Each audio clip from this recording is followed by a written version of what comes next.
Hello everyone. This is not a story for the faint of heart. Today, we will be stepping into the darkness of the most gruesome cases, where evil not only exists, but also leaves bloody and haunting traces. This is Real Gruesome Murder Cases, a series of true stories about murders that made the whole world shudder. If you are ready to face the cold truth and the gruesome corners of humanity, come with me to delve deeper into each case. My friend Matilda, she did it, but I'm getting ahead of myself. This all started when Sadie moved into a new home. 25 years old, a nice car, a new house, and a cat. She liked cats. They are self-sufficient, but at the same time, loving balls of fluff and affection. Her cat was always with her and followed her from room to room. Her cat, Matilda, was also her best friend.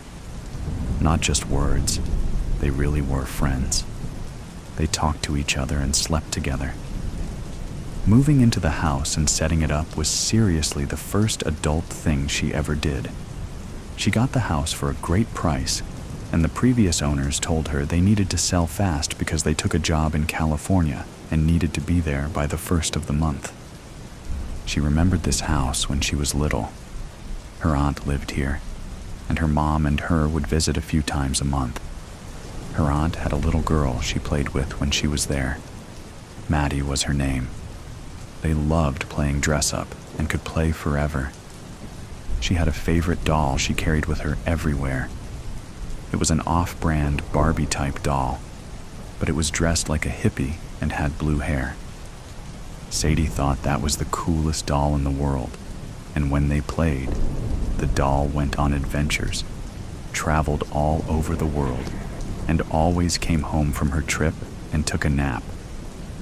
Sadie and her mom went to the house one day, but Maddie wasn't there. Her mom told her she was gone. Sadie figured she had moved and went in to play with the toys again. But Sadie felt like Maddie was there, playing with her. Maddie told her she would be with her forever, and she was. Sadie and her mom would come over, and Sadie would go to Maddie's room and play. She knew Maddie was there, in the room. Maddie told her where she was, but it did not make sense. Sadie never told an adult what Maddie told her. They stopped going over to the house after a few months. She thinks they moved out and went to another town. She heard her mom telling someone that they went upstate. They never talked about where, nor did they mention a place, just upstate. Sadie grew up and did well in school. She knew things thanks to Maddie, and because of that, she got away with a lot that she shouldn't have. But once she started college, that feeling and precog inkling disappeared. These days, she never thinks about it. Lately, though, she's getting that little tickle again. She knows things and has a familiar feeling that she can't shake. At night, she dreams amazing dreams. During the day, she sees things around her, people, events, and places she dreamed about the night before. Maddie was back. The little girl, Maddie, not someone her age. She thought about that, and it made sense to her. She knew her at the age of 6 and 7, and to Sadie, Maddie would always be 7 years old and carry the hippie doll with blue hair. A few weeks after they moved into the house, Matilda started a strange ritual. When Sadie came home from work, Matilda would be in the corner of the living room, relaxed but seeming to be scared or nervous. She would walk over and pick her up, but this time, she realized the floor was a little soft. It felt spongy. She called a contractor, Robin and Wilhelmina Ruck, and on Saturday, he and his wife stopped by to evaluate the work. He measured, tested, and told her $600 to make it solid again. She agreed, and they would start on it Monday morning. The contractors lived a few doors away, and she had no issue telling them she would leave the key on a magnet in the mailbox next to the front door. At 8 o'clock, she left for work, leaving the key where she had said. and at 10:30 on the dot, Wilhelmina called and told her she needed to get home now. It took her half an hour to get home, and when she did, there were police cars, a coroner, and more people in front of and inside her home than she thought possible.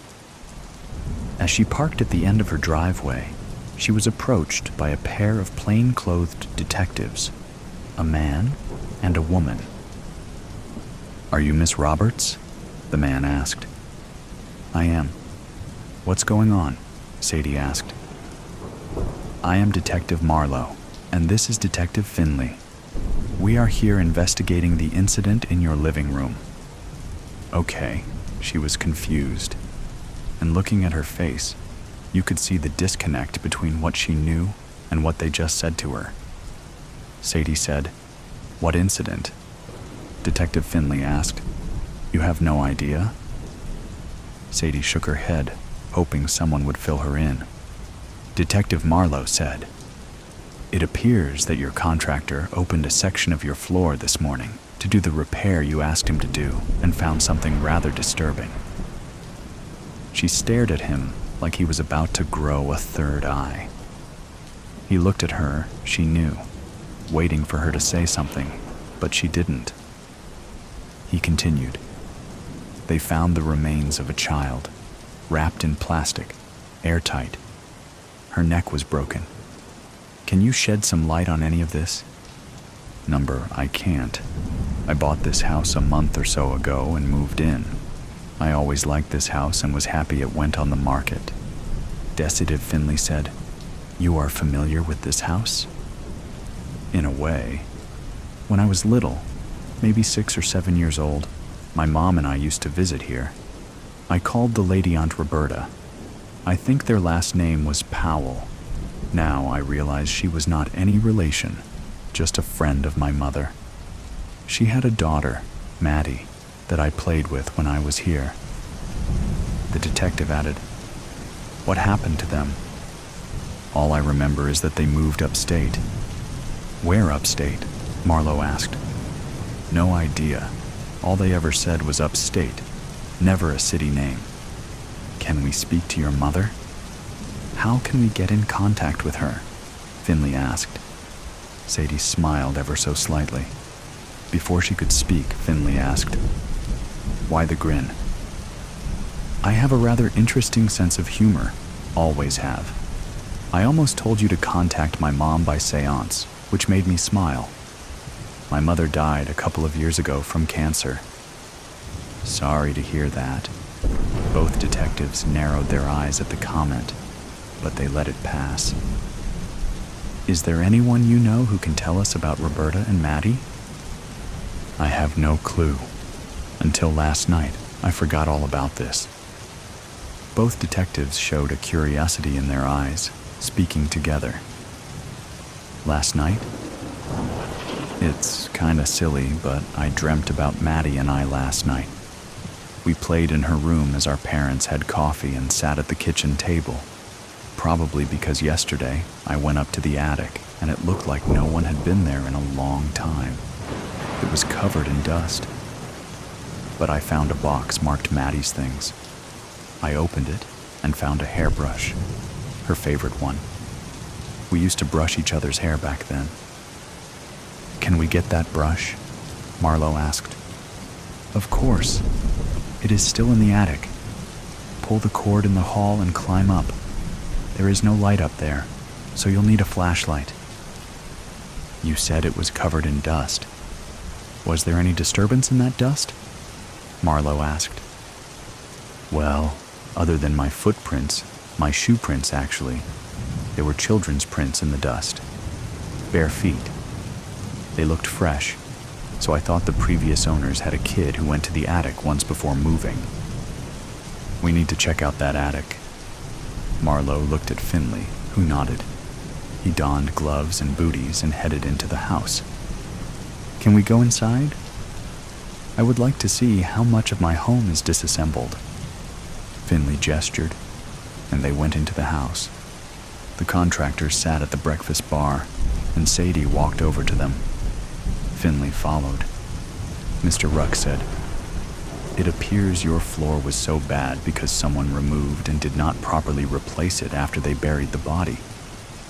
At that moment, the clear plastic containing the bones of a child was extracted from the floor. Sadie looked at it and was shocked. "That's Maddie," she exclaimed. "How do you know?" "That doll, it's unmistakable. She took it everywhere with her. Maddie and I used to play with it all the time." Finley walked over and looked at the digital images they had taken before they moved the bones. She looked and found the doll. In the image, the skeleton was lying on its back, the doll on its chest, and the hands of the victim holding the doll. Whoever did this knew the relationship between the girl and the doll. Finley returned to the three onlookers as Marlowe returned with the box of Maddie's possessions. "I found the brush.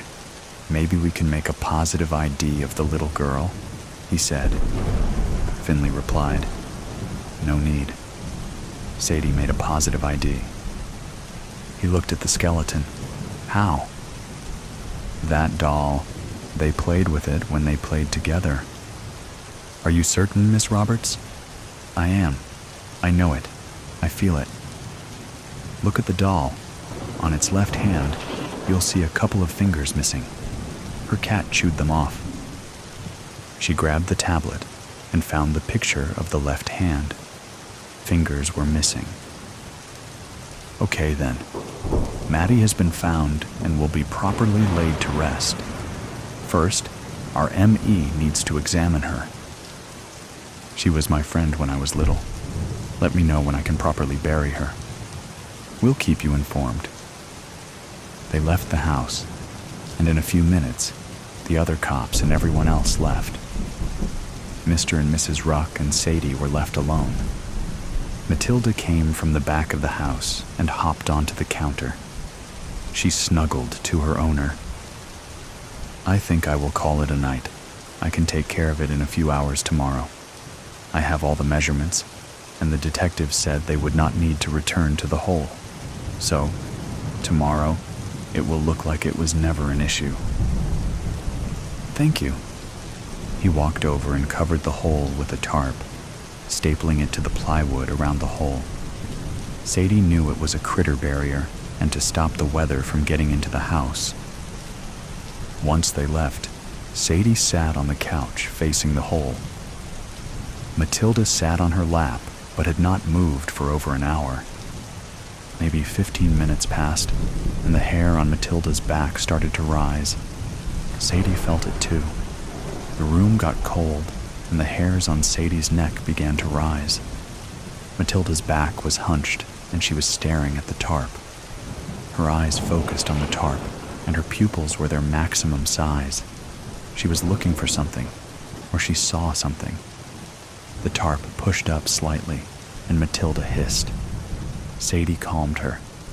As she did, she saw her friend rising through the tarp, and she was holding the doll. More precisely, she could see through her friend. "Thank you." Her words sounded distant, echoed like they were in a great cavern. A moment later, Maddie began to fade until she was gone. Matilda settled back onto Sadie's lap. "Well, Matilda, I know now why I had to buy this house. Maddie needed to rest, and we needed to help her." Matilda gave the strangest meow Sadie had ever heard, and then started purring.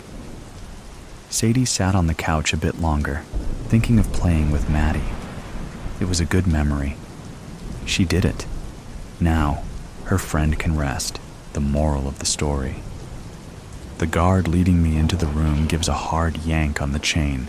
Pain lances through my neck, and I snarl, baring my impressive fangs for full effect. He shies away, naked fear on his face, before remembering which of us is supposed to be the prisoner.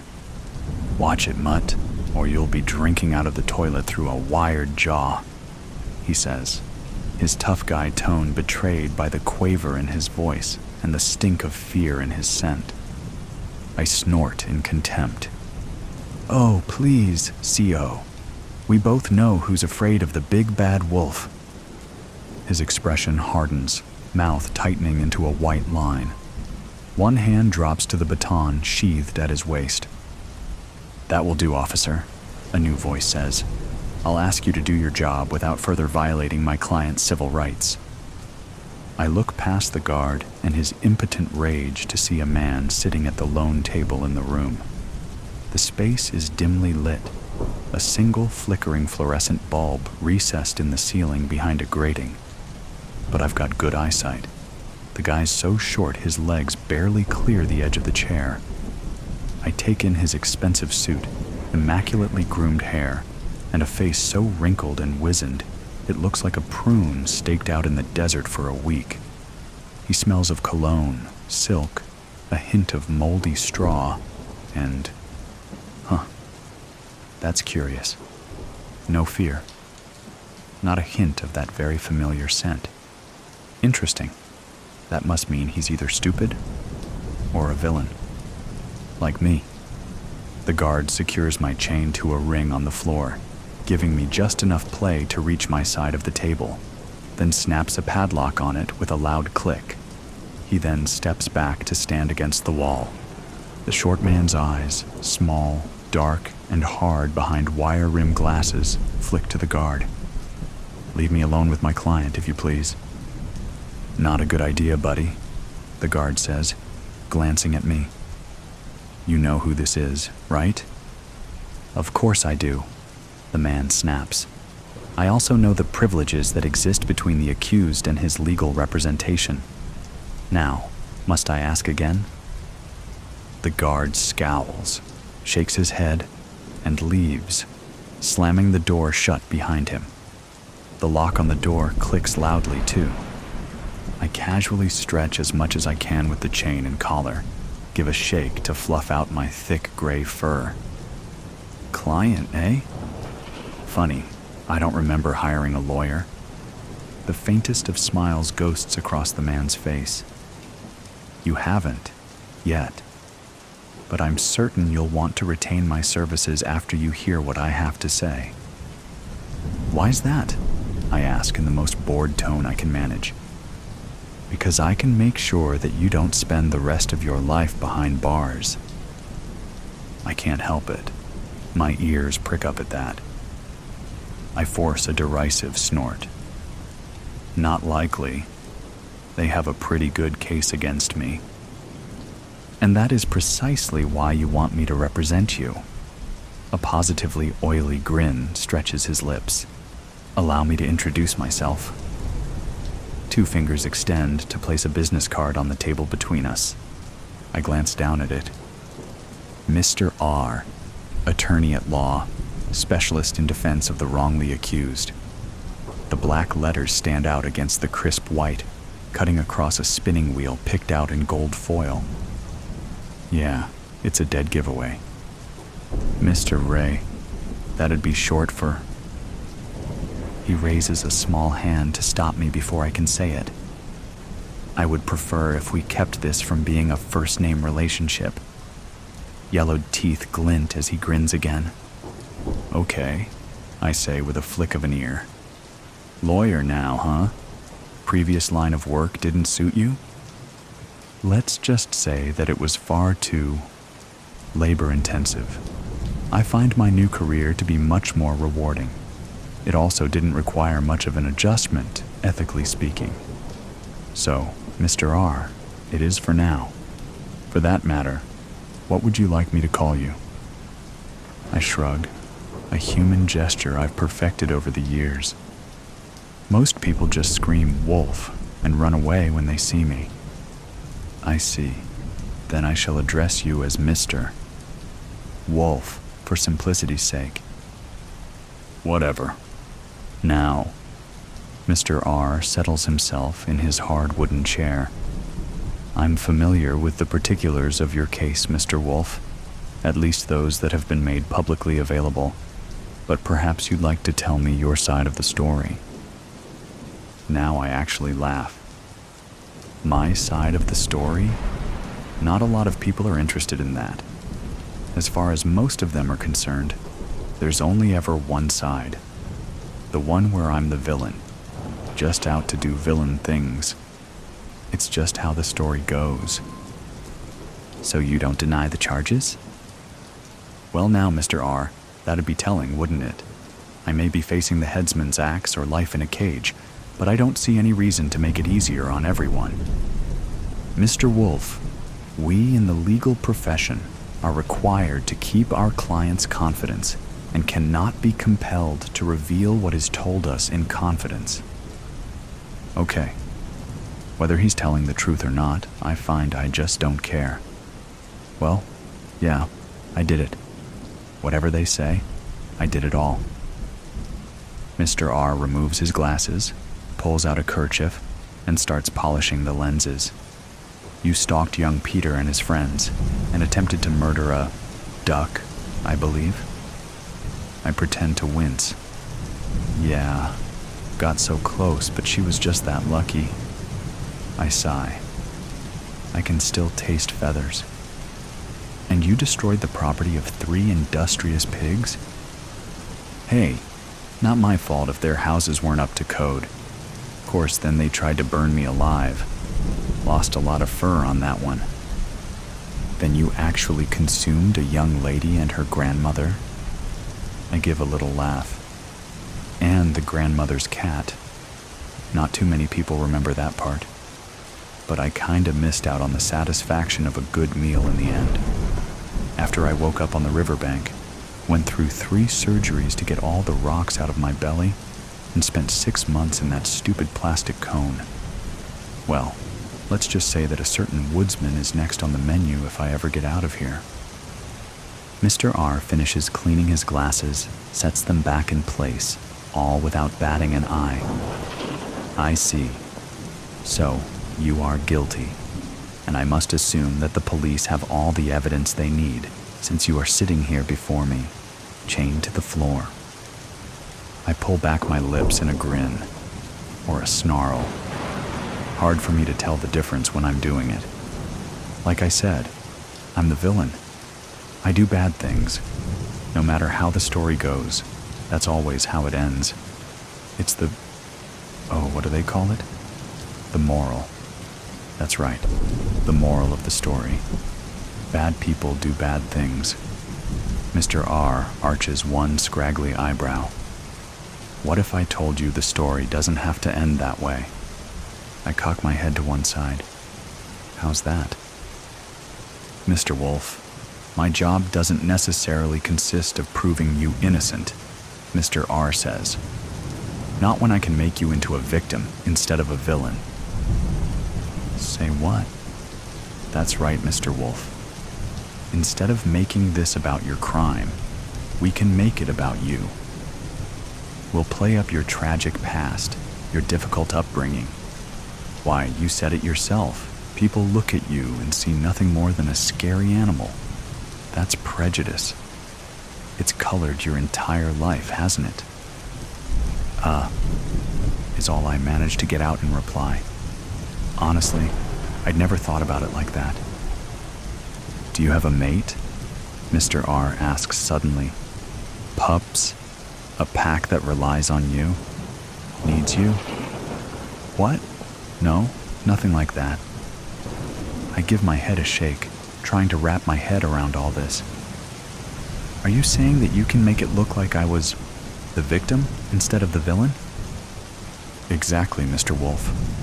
Now his grin looks positively evil. We'll put you in front of the cameras, paint you a tragic victim of circumstances and biases. All that's required is the right spin on the facts. And believe me, Mr. Wolf, I know how to put the right spin on things. No doubt. All of this is confusing, and well, kinda disgusting. Look, why go through all that? Just post my bail and I'll skip town, how about? I'm only half joking. Again, he arches that eyebrow. To go on the run? To be hunted and hounded the rest of your life? Now I grin. I'm the big bad wolf, remember? What you just described, that's my normal. It doesn't have to be, says Mr. R. When I'm through, you'll spend a few months in prison, after which you'll be set up for life. A comfortable den, plenty of game to hunt, even your own woods if you want. No one will dare bother you again. With enough positive media coverage, I can work out a very favorable deal for you. Deals are something of a specialty for me. Now, how's that sound? I stare at him, narrowing my eyes. What do you get out of this, Mr. Ray? Something tells me you're not doing it out of the kindness of your heart. He gives a short laugh. Oh, goodness, no. You see, in the process of rewriting the narrative, there will be interviews, televised appearances, at least one book deal. That means money, Mr. Wolf. Rather a lot of money. His oily grin reappears, and I get 50%. Oh, now that's disgusting. Sickening. He wants me to lie about what I am, pretend to be something I'm not. A victim. A weak, pathetic, mewling victim. And also he can exploit my villainy for cash. I don't know, I say. It all sounds like a big lie to me. And you've never lied before? Something about his tone of voice, so cocky and superior, makes my hackles rise, literally. I seem to recall one of the charges is impersonating a little old lady. That's rather dishonest, don't you think? I growl deep in my throat. I like to think of it as deceptive. A predator has to be cunning after all. Indeed. Come now, Mr. Wolf. Let's stop bandying words. He lifts a briefcase onto the table, snaps it open, and produces a gold fountain pen with a flourish. You just sign these documents, and I'll get started turning you into the tragic victim. A victim. Me. I'm a villain. I made the choices that made me a villain, and to be honest, I never really regretted it until I got caught. If not for that woodsman, I'd still be out there, stalking Peter and his friends, blowing down pigs' houses, and looking for my next little Red Riding Hood. But then, look where being the villain has gotten me. In this room, with a scumbag who wants me to lie, tell people a sob story, deny what I am, just so I won't be punished for the wrong I've done, and he can make a lot of money. I think Mr. R is a worse villain than I am, and he's definitely not the kind of villain I want to be. Now let's get this straightened out, I say, the words coming out from behind bared fangs. I'm a villain. I know I'm a villain. I own that. I'd rather just accept that I've done wrong and take what I've got coming. Mr. R purses his lips like he's tasted something really sour. Mr. Wolf, please be reasonable. I think you'd better get out of here, Mr. R, before I start naming names, or I could just gobble you up. Your pick. Mr. Wolf. I lunge forward, straining the chain to its limits. Planting my forepaws on the table, I let out a savage bark, jaws snapping, spattering drool all over Mr. R's nice suit and shiny glasses. He lurches backwards, tumbling out of the chair, briefcase and pen flying across the room. A second later, he scrambles back to his feet, staring at me, eyes wide, and darts for the door. Now I smell it. The fear.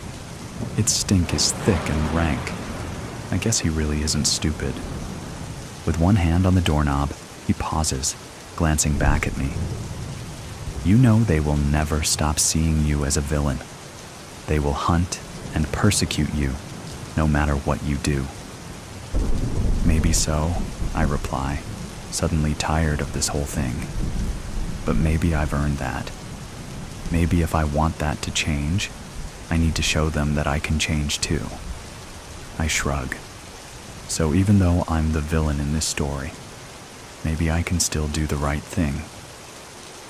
Maybe that's the moral of the story. A night out. It's 1:30 in the morning and the bass is hammering so hard I feel it beat in time with my heart. It could be my adrenaline. no one sees me. I'm invisible to them. I've always had the ability to make myself invisible. Most of my life was spent being invisible to others. It's a hell of a superpower right now.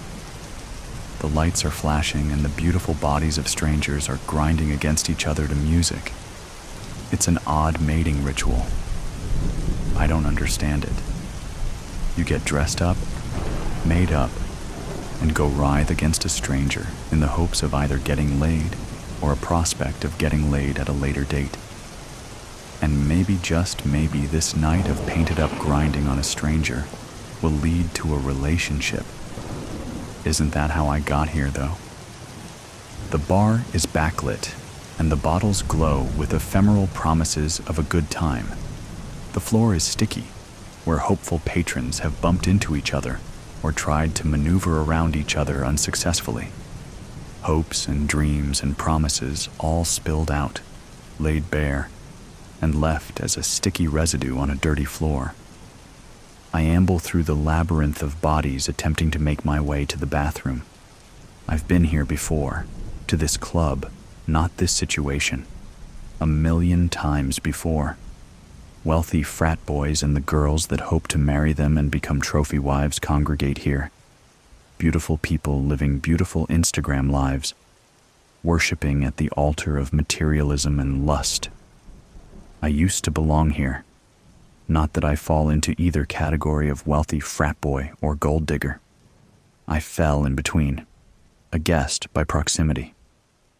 Being beautiful has its advantages. Yet, even being beautiful, standing out just enough to get the invite, I blend in and go unnoticed. Except by her. She noticed me. Everyone noticed her. Tonight, I'm anything but beautiful. I'm caked in dirt and blood, a backpack on my shoulder. It's dark, and everyone is so self-absorbed or so intent on their mission of hooking up that they don't see me. The bouncer was so busy flirting with a hopeful girl trying to get in that he didn't even see me slip past him and through the door. I know I'm leaving a trail of evidence behind me. Flakes of dried blood and caked mud sloughing off with each step that I take. The vibration of the thrumming bass does nothing to help this. I'm careful to avoid the bar area where it is more lit up and I'm more prone to bump into someone and get noticed. But I'm invisible. I was invisible when I came in upon him tonight too. Her and him. He didn't see me coming. She did though. She always saw me. A group of gorgeous girls come tumbling out of the bathroom. The one in the middle rubs her nose and sniffles. It doesn't take a genius to know why. I move back into the shadows and avoid eye contact. They don't see me. I slip in and thank whichever gods that exist. The bathroom is blissfully empty. I throw the lock in place. Within seconds, someone is pounding on the door. It's ironic that this is where I ended up. It's where it started a year before. Her and I. Escaping into this bathroom, locking the door, her back against the wall. I throw my backpack on the floor and turn the faucet on. She fell in love with me. I fell harder. He never gave her up and refused to let her go. I begin to remove my blood and mud-caked clothes. I take care to put them in the trash can, moving around the other garbage so that they slip to the bottom. He promised her that he would always own her. She would always be his. We took our concerns to the cops. They didn't care. They didn't listen. He never stopped. According to the cops, his feelings were just hurt. He's a good guy with a promising future. He would eventually stop, they said. But he didn't. He wouldn't. I pull the trash bags from the stalls and put it on top of the pile of garbage camouflaging my blood and dirt-covered clothes. I stick my head under the faucet and let the hot water run over my scalp and face. The way she touched my face or ran her fingers through my hair. The way she told me I was the most beautiful girl she's ever met. She saw me. really saw me. Being seen is a powerful drug. The mud and the blood rinse from my hair and face down the drain with my tears and with my hopes. This is not what I wanted to become. I didn't have a choice. He wouldn't stop. He wouldn't leave her alone. He wouldn't leave us be. I have to hurry and finish cleaning up before the last call. The hot water reminds me of the feeling of his hot blood on my hands. I didn't expect it to flow like that. Viscous and hot, and so much of it. There is more angry pounding on the door, shouting. I need to move faster. My eyes look dead. I watched his eyes as he died, as the light went out. I slick my hair back into a tight knot, reminiscent of an old Robert Palmer video. If you don't know what I'm talking about, Google it. It was iconic a million years ago. I've always loved the classics. So much more raw than today's auto-tuned bullshit. She loved to listen to the classics with me, laugh at the videos as we streamed them on our television. I add my heavy black eye makeup and dark burgundy lipstick. It looks dramatic against the paleness of my face. His face went pale as his eyes went dark and his blood drained so fast. I pull out a thin black tank top and black pants and throw them on. I rub the dirt and blood off of my chunky Doc Martens and throw on my necklaces. I look once more at my hands, hands that just killed a man and dragged his body to a river and dumped him like trash, and make sure to clear any remaining residue from underneath my nails. He shouldn't have tried to do what he was about to do. Not to her. I wouldn't let that happen. He had to know I wouldn't let that happen. He had a death wish. The pounding on the door is getting more intense. I take a wet paper towel and clean up the flakes of mud and blood that fell around me as I cleaned myself up. I double-check that my clothes that I shed cannot be seen in the trash can. I check the sink. I check my makeup. Flawless. I open the door and make my way back through the crowd of angry girls who were made to wait. And she's there, waiting for me, against the bar, just like the first night where it all began. She watched me kill a man, and she is still here for me. She still loves me, because she knows I did it all for her, and I would do it again. The lights come on, letting everyone know it's time to go home. I notice that eyes fall on us, see us, as they adjust to the bright light. The music cuts off. The party is over. She takes my hand, and we make our way out in the crowd. No one will ever know, except for her and I, sipping tea with a pretty monster. Mothers keep secrets from their families for good reasons. Jody's mom, for example, sleeps around. Amanda's mom snorts a little coke. The worst thing I can say about my mom is that she smokes. But all that changed today when I came home from college earlier than planned. Home. The place where Mom ruled. The woman who gave me unending advice on how to keep things looking good down there. The woman who overshared intimate details of her personal life with me. It was nearly midnight when I unlocked the door, hoping Mom was in bed so I could do the same. Unfortunately, she was up. In the living room, nude, save for a pair of hooker heels, strangling someone with pantyhose. College, for all its good points, did not prepare me for this. There was no curricular path to take that dealt with mothers in the act of killing someone while wearing no clothes, so I just stood there and watched the victim struggle before going limp. Hello, dear. You're home early. Mom smiled the smile that garnered her an obscene amount of money on the public speaking circuit. If she was nonplussed, I missed it. What the fuck, Mom? My university vocabulary deserted me at the moment. I'll get dressed and make us a nice cup of tea, dear, and don't be vulgar. I didn't want tea, but I got it anyway. Black tea. strong enough to float a horseshoe on, sweet enough to send me into diabetic shock. Mom thought tea was a cure for all ills, especially when delivering bad news. When she and Dad decided to get divorced, the news came with tea. I had no idea how to start this conversation. What I did was glare at her until she spoke. It had to be done. Mom reported this as if murder were a necessary evil, like dealing with periods, shopping with your mom, or figuring out the right bra to buy for the senior prom.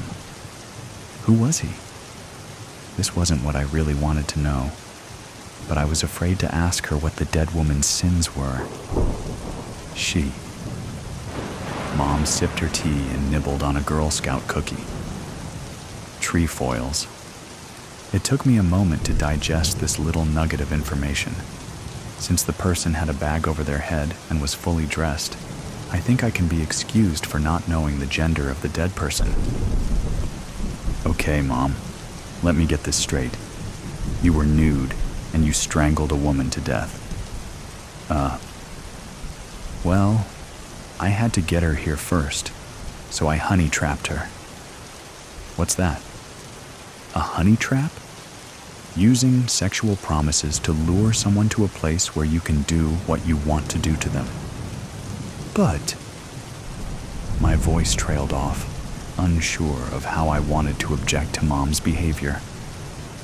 Mom stood up. While you're busy trying to construct a complete sentence, I'll just nip out and load the body in the car. I have a date with a band that simply won't wait. I drank the tea. It helped. I fell asleep waiting for Mom to return from her errands. I refused to think about the incident since it involved some sort of saw, so I popped one of her sleeping pills and crashed. It was afternoon when I woke up. The events of the night seemed like a horrible dream, but I had evidence that it happened. Mom's slut heels were still in the living room, reposing innocently under the coffee table. Good afternoon, sunshine. Tea? I could write a treatise on how I didn't want tea, but I would get it anyway. Tell me. I hoped the first 2 words I uttered today would be sufficient for the day. They weren't. Sweetie, do you remember Uncle Zach? Barely. I sipped the tea. Mom's tea should be weaponized by the Pentagon. Well, he was fond of you and your female cousins. Too fond, if you get my meaning. I stared at her, puzzled. So fond, she continued, that he would often put his hands in inappropriate places. Okay, I don't remember that. He used to give me a box of chocolates and a stuffed animal when he visited. And that's as far as he would get with you, dear. So, I did what any right-thinking mother would do in this situation. I killed him. I asked for another cup of tea with extra sugar. How? God, I had so many other questions about the matter, but my brain wouldn't allow them to get to my mouth. Stupid, stupid brain. She explained. Sliced the carotid, dumped him into the bayou. Watched the alligators spin him to the bottom. I don't know if he died from my wound or from drowning by alligator. Did you know? Mom paused to take a sip of tea. That alligators bury their food and let it rot for a bit before eating it? No, Mom, I didn't know that, I said matter-of-factly. Mom sighed. Anyway, that started me thinking, what am I doing with my life? Sure, I'm making tons of money and I have a beautiful daughter, but is that enough? Don't I owe it to the world to get rid of as many bad people as possible? The mother-daughter relationship throughout history is fraught with differing opinions, tastes, and morals. I expected to argue with my mom over things, but this wasn't a discussion I ever expected to have. By killing people? Bad people, Mom said, correcting me, raising her right forefinger in the air. We have laws, Mom. The problem being, sweetie, that the law enforcement authorities always act after the fact. They come to the rescue after the person is dead, raped, or otherwise victimized. And then, well, what? How successful are they? She had a point. Which brings me to this. I leaned forward and stared at my mom. You seduced a woman?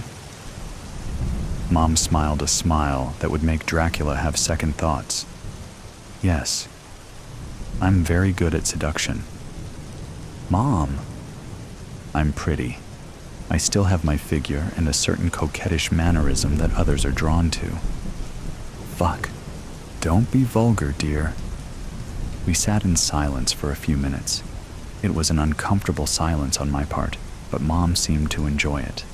She flipped through a fashion catalog, clucking her tongue at some of the modern attire.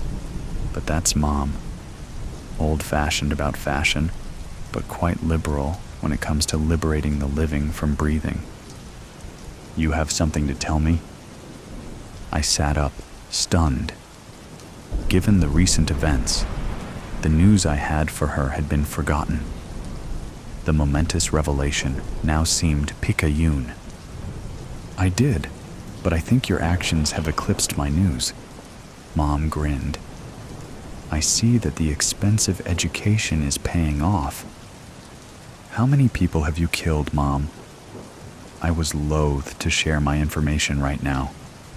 Didn't seem like the right time, what with my mom's confessions. And I know what you're thinking. How many people has she sent to the grave? I don't think I want to know because the number, I'm sure, is big. And I'll tell you why I think this. My mom is crazy. 2 things were revealed in the next 10 minutes. 1. Mom had, thus far, killed 37 people. I say thus far because she's not a woman to give up on her dreams. 2.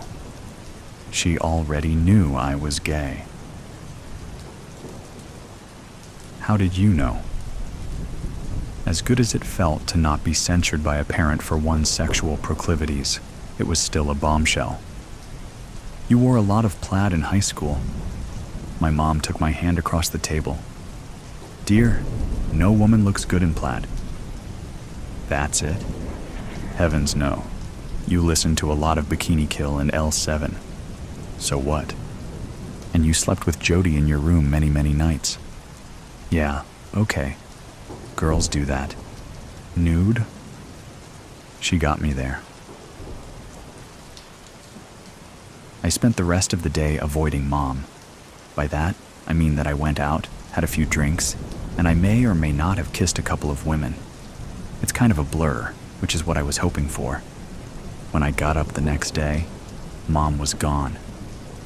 In typical style, she left me a note that said everything and explained nothing. Be back next week, sweetie. I hope you still adore your mother, despite what you perceive as her faults. As for me, I'm proud my daughter has the courage to accept who she is. There is a nice mushroom and onion galette in the fridge, and a rather nice bottle of Pinot from Oregon. Much better than the California Pinot, don't you think? I spent the week wrestling with the issue. Seriously, how does one deal with a homicidal mother? I could turn her in, but that comes with a whole new set of problems that I didn't want to deal with. I could ask her to stop, but I'd bet my K.D. Lang album collection that she wouldn't. I could help her, but the thought turned my stomach. Or I could just accept my mom the way she is. Easier said than done. I'm famished, dear. Care to grab lunch? Mom had been back 5 minutes, and as far as I can tell, she took several hits of speed on the flight home. Since I was in the process of trying to accept my mom as she was, I accepted the invitation. Maybe being around her more would ease my unease, settle my unsettled mind. The local pastry shop was her choice, oddly enough. I say oddly enough because she always complained about the line servers. They have the best tea, sweetie. And a quina man that simply sends one's tongue to nirvana. I'll order 2 for us, along with a pot of tea. What I wanted was a Coke and a Danish. Sure thing, Mom. The line wasn't long, so we zipped through, laden with our treasures. Mom picked a spot against the wall, just in case a miscreant came in and started a brouhaha. Mom had a strategy for everything, and a gun. You just want to shoot somebody, don't you? Sarcasm isn't my usual mode of interacting with my mom. Desperate pleading was my game. Not until I finished my tea and pastry. Mom graced me with another crocodile smile. Nice. Very cultured. The girls behind the counter are extra surly today, dear. They're always a little ungracious, though. Is that why you told them to smile more and to ponder their assuredly bleak futures less? Obviously, Mom said, after swallowing her pastry and taking a sip of tea. She would never speak with food in her mouth. Hell, she wouldn't even nod with food in her mouth. My mom was a motivational speaker who had written 2 bestsellers, A Heaping Helping of Self-Help and A Second Helping of Self-Help. I never understood why people shelled out big bucks for her books and even more money to attend one of her speaking events. Her advice was pablum, her sayings trite. Because of this, though, she felt it was her right, no, her obligation, to offer advice to all and sundry. Poisoning would be too good for them. Don't be flip, dear. Or electrocution. We could call it the juice of justice. Okay, Mom was going to play the game, outdo me with sarcasm. I gave it up. Why did you kill the woman in the living room? I had avoided this question. A cold hand squeezed my heart, a dark dread that the answer would confirm my mom as an irredeemable monster enveloped me. She profited from charities raising money for sick kids. Quite clever, actually. She ran the funds through several shell corporations, but in the end, the money ended up in an account in Barbados. And I persuaded her to transfer the ill-gotten gains to the proper charities. Persuaded? You would be amazed at what one can do with a lit cigarette and a serrated knife. God, Mom. More tea, dear? The myriad philosophers that I had read didn't help. The addition by subtraction philosophy that Mom purported as rationalization for her murderous ways didn't help. All I could think of was that the hands that soothed me as a youngster now wielded knives and cigarettes. I finally concluded that Mom's ways were another expression of love, a new and, to her, improved way to do what she could for her fellow humans before the long sleep. As for me, I'll take a more traditional approach and avoid murdering people, and I told my mom this. Never say never, dear. Mom's advice on things came with platitudes. I'll never stop loving you, Mom. She smiled, nodding her head at my cleverness. You mean you'll always love me? Shut up, Mom. Okay, dear, but come, give your mother a hug. Put out the cigarette first. Because she loved me. She put out the cigarette, a rare gift for Christmas. My 6-year-old daughter Mandy and I were doing some last-minute Christmas shopping on Christmas Eve. She had been well-behaved all day as we gal-palled around the mall. I just had one last stop to make before leaving. I wanted to check a department store for a shirt for my mom. I only looked away long enough to compare 2 articles of clothing. That's all the time it took for her to disappear. I knew better. I knew how she was, just as all kids are. The ornate tree, the twinkling lights, a toy train delivering presents around the bottom of the tree, pictures of Santa, toy displays, racks full of candy. There's a lot to attract a child's attention. At the same time, though, you expect your child to let go of you and explore at a reasonable distance. It's part of growing up. So, when I turned around and she wasn't there, I didn't immediately panic. It wasn't unlike her to wander off. I called for her calmly. I searched the nearby racks because she liked to hide and make me worry. I switched to a more authoritative tone that usually brought her out of hiding. When it didn't, my voice cracked as it shot up several octaves when I began to panic. My voice grew louder as terror seized me. Other shoppers became concerned, watching me, whispering. An older gentleman offered to go find the store manager. We had the store manager call Mandy on the PA. I waited anxiously at the customer service desk, biting my nails, waiting for her to come running up like it was no big deal. She never came. We contacted mall security, who called the police. The mall was shut down and searched. A detective by the name of Sam Renfro kept asking me questions. I answered his questions, but it was hard to concentrate. I kept looking over his shoulder, past him. I wanted to be looking for my child. My heart sank when an officer walked up with her doll in his hand. He found it by one of the rear exits, one of those exits only mall employees are supposed to use. At that point, the detective concluded that we were dealing with an abduction. Horrible, uncontrollable thoughts raced through my mind. I failed her as a parent. She must be so scared. Is he being mean to her? Is he abusing her? Does he intend on sexually abusing her? Selling her? Is he some kind of psycho killer who will take pleasure in torturing her? I hadn't realized it, but I was saying those things out loud after I nearly collapsed. Detective Renfro had caught me and was holding me steady. All he would say was, "Ma'am, we'll do everything we can to find your daughter." The police issued an Amber Alert and set a perimeter to begin searching the surrounding neighborhoods. The detective told me that the best thing for me to do was to go home and wait by the phone. I couldn't see it being a ransom case, personally. I'm a software engineer. I do better than most, but am by no means rich. But as the detective explained, rich looks different depending on whose eyes you are looking through. Debt can sometimes make people desperate, and desperate people do dumb things. In all truth, I didn't want to leave. I wanted to head that investigation. I wanted to know what was going on at all times and be in full control of what was being done. But deep down inside, I knew that wasn't what was best for Mandy.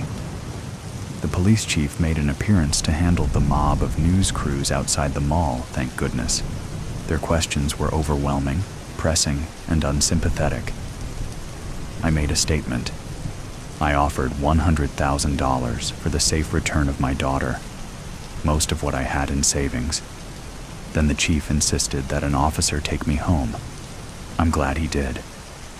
My head was on a swivel, trying to look into every car, at every child, and everywhere else I could see. I surely would have wrecked on the way home. When I got home and inside, that's when it really hit me. I let loose and cried at the sight of her little snow boots sitting by the door. There was nothing more I could do, and her absence was unmistakably felt. I poured myself some wine, but I didn't feel like eating, so I took my cell phone to the couch to wait for a call, any call. Before I got to the couch, I noticed it. On a square, glass coffee table, sitting like a centerpiece, was a present. It was wrapped in black with a red ribbon tied in a bow. It had a foreboding look about it. It didn't say who it was from, but someone had obviously been in my house. The only two people who had keys and access codes were my mother and best friend. I found their choice of wrapping unbecoming, and the lack of a tag unusual. But I wiped my eyes and opened the package. Inside was one of those old tape recorders, the rectangle ones with the speaker, cassette deck, and function buttons on the end. tape was inside, so I pressed play. There were some distorted whispers at first. Then I heard a sniffle and Mandy say, "Mommy, he's hurting me," through deep sobs. I became frantic at the sound of her voice.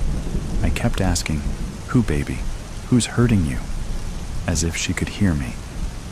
Then a man's voice I didn't recognize said, "Merry Christmas, bitch. We'll be in touch." Why did he call me a bitch? Because he knew me, and that was his opinion of me. I called Detective Renfro right away. He came over immediately with a crew to tap the phones. The detective stayed with me that night. I offered him the guest room, but he preferred the couch. I couldn't sleep, so I was up all night, playing on my phone, waiting for it to ring. It wasn't until 10 in the morning that the kidnapper called. $100,000? Do you think you can buy your way out of this? You killed my kid. Now I'm going to kill yours. He hung up, and I started screaming. You know how someone jumps out when you're not expecting it and scares you? That was how his words hit me, but 10 times over. Detective Renfro grabbed me and lowered me to the floor. Shh, shh. She's not dead yet. She's not dead yet. Help me find her, Kate. Help me find her. Who did you kill? Who did you kill? I was trying to calm down, but my breathing was so quick, I felt like I couldn't breathe. The detective had to help me calm my breathing before I could even begin to answer him. I don't know what he's talking about, I told him between gasps of air. He has the wrong person. I watched the detective's eyes widen as he slumped down on the floor, lost in thought. Are you sure? I mean, was there ever an instance where someone might have thought you were responsible for the death of the child? I thought for a moment. Then it hit me. Jeffrey Clark. It's Clark. I began to shout excitedly. He T-boned me at an intersection. He claimed I was responsible for the accident, but it was ruled that he ran a red light. It was one of those, I think I can make it situations gone wrong. His daughter died in the accident. Jeffrey Clark has my baby. Detective Renfro got on the radio and put out an APB and a request for Clark's address. We got into the detective's car and started driving. When we got to Clark's home, he was gone. Police were ransacking it anyway. Detective Renfro had me wait in the car while he went to talk to the officer in charge. I saw him go in for a few minutes and come back out. When he got back into the car, he told me that Clark had been surveilling me for a long time. They found photographs and journals inside. He told me he knew where Clark was taking Mandy. Lights lit up and sirens blared as we sped away. The detective turned down what looked like an ATV trail in the woods about 15 miles from Clark's house, out in the country. There was a house there, not much of one though. It looked more like a clubhouse house for hunting or something. We went shooting past that, the undercarriage of Renfro's sedan bottoming out on every bump. The trees opened up onto what looked like a frozen, hard, mudding pit. In the distance, an old truck rammed a small car, pushing it along until it rolled over. The truck whipped around, gained speed, and hit the little car again, straight on. Police cruisers sped past us. They started ramming the truck, forcing it away from the car, and a chase through the field was on. Renfro and I pulled up next to the little car. I was hysterically running up to the car. I knew Mandy had to be in there. When I looked through the shattered window, I saw that the entire interior of the car had been removed. She had been knocked around in there, unrestrained. She was unconscious and bleeding. Renfro used his gun to knock away shards of glass that were stuck in the window frame and crawled in. I was holding my breath, hoping she was still alive. He said she was still breathing, but didn't want to move her. He climbed out of the car and radioed for fire and ambulance. Jeffrey Clark was eventually forced into a tree. He tried to flee on foot, but didn't get far. He was arrested, charged with kidnapping and attempted murder, then was sentenced to 25 years in prison. Mandy is paralyzed from the waist down. It took a lot of therapy for her to get over the trauma she experienced over those 2 days. She has moved on now. She has adapted to life in a wheelchair and is just as happy as I am that she is still alive. Every time I look at her, flashes of that horrible day flood my mind. They make me realize how lucky I am. Children are kidnapped every day across the nation.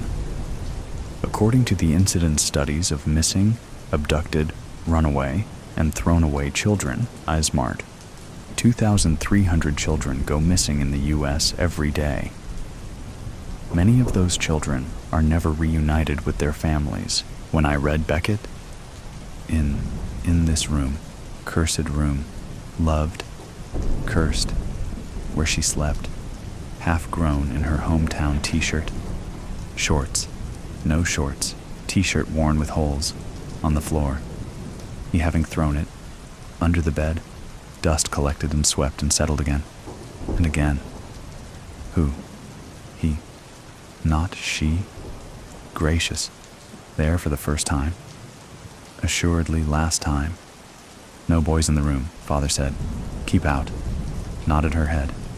But in the room, blue light hugging the window, scotch tape, peeling off the paint whether chipped or freshly laid or exhumed.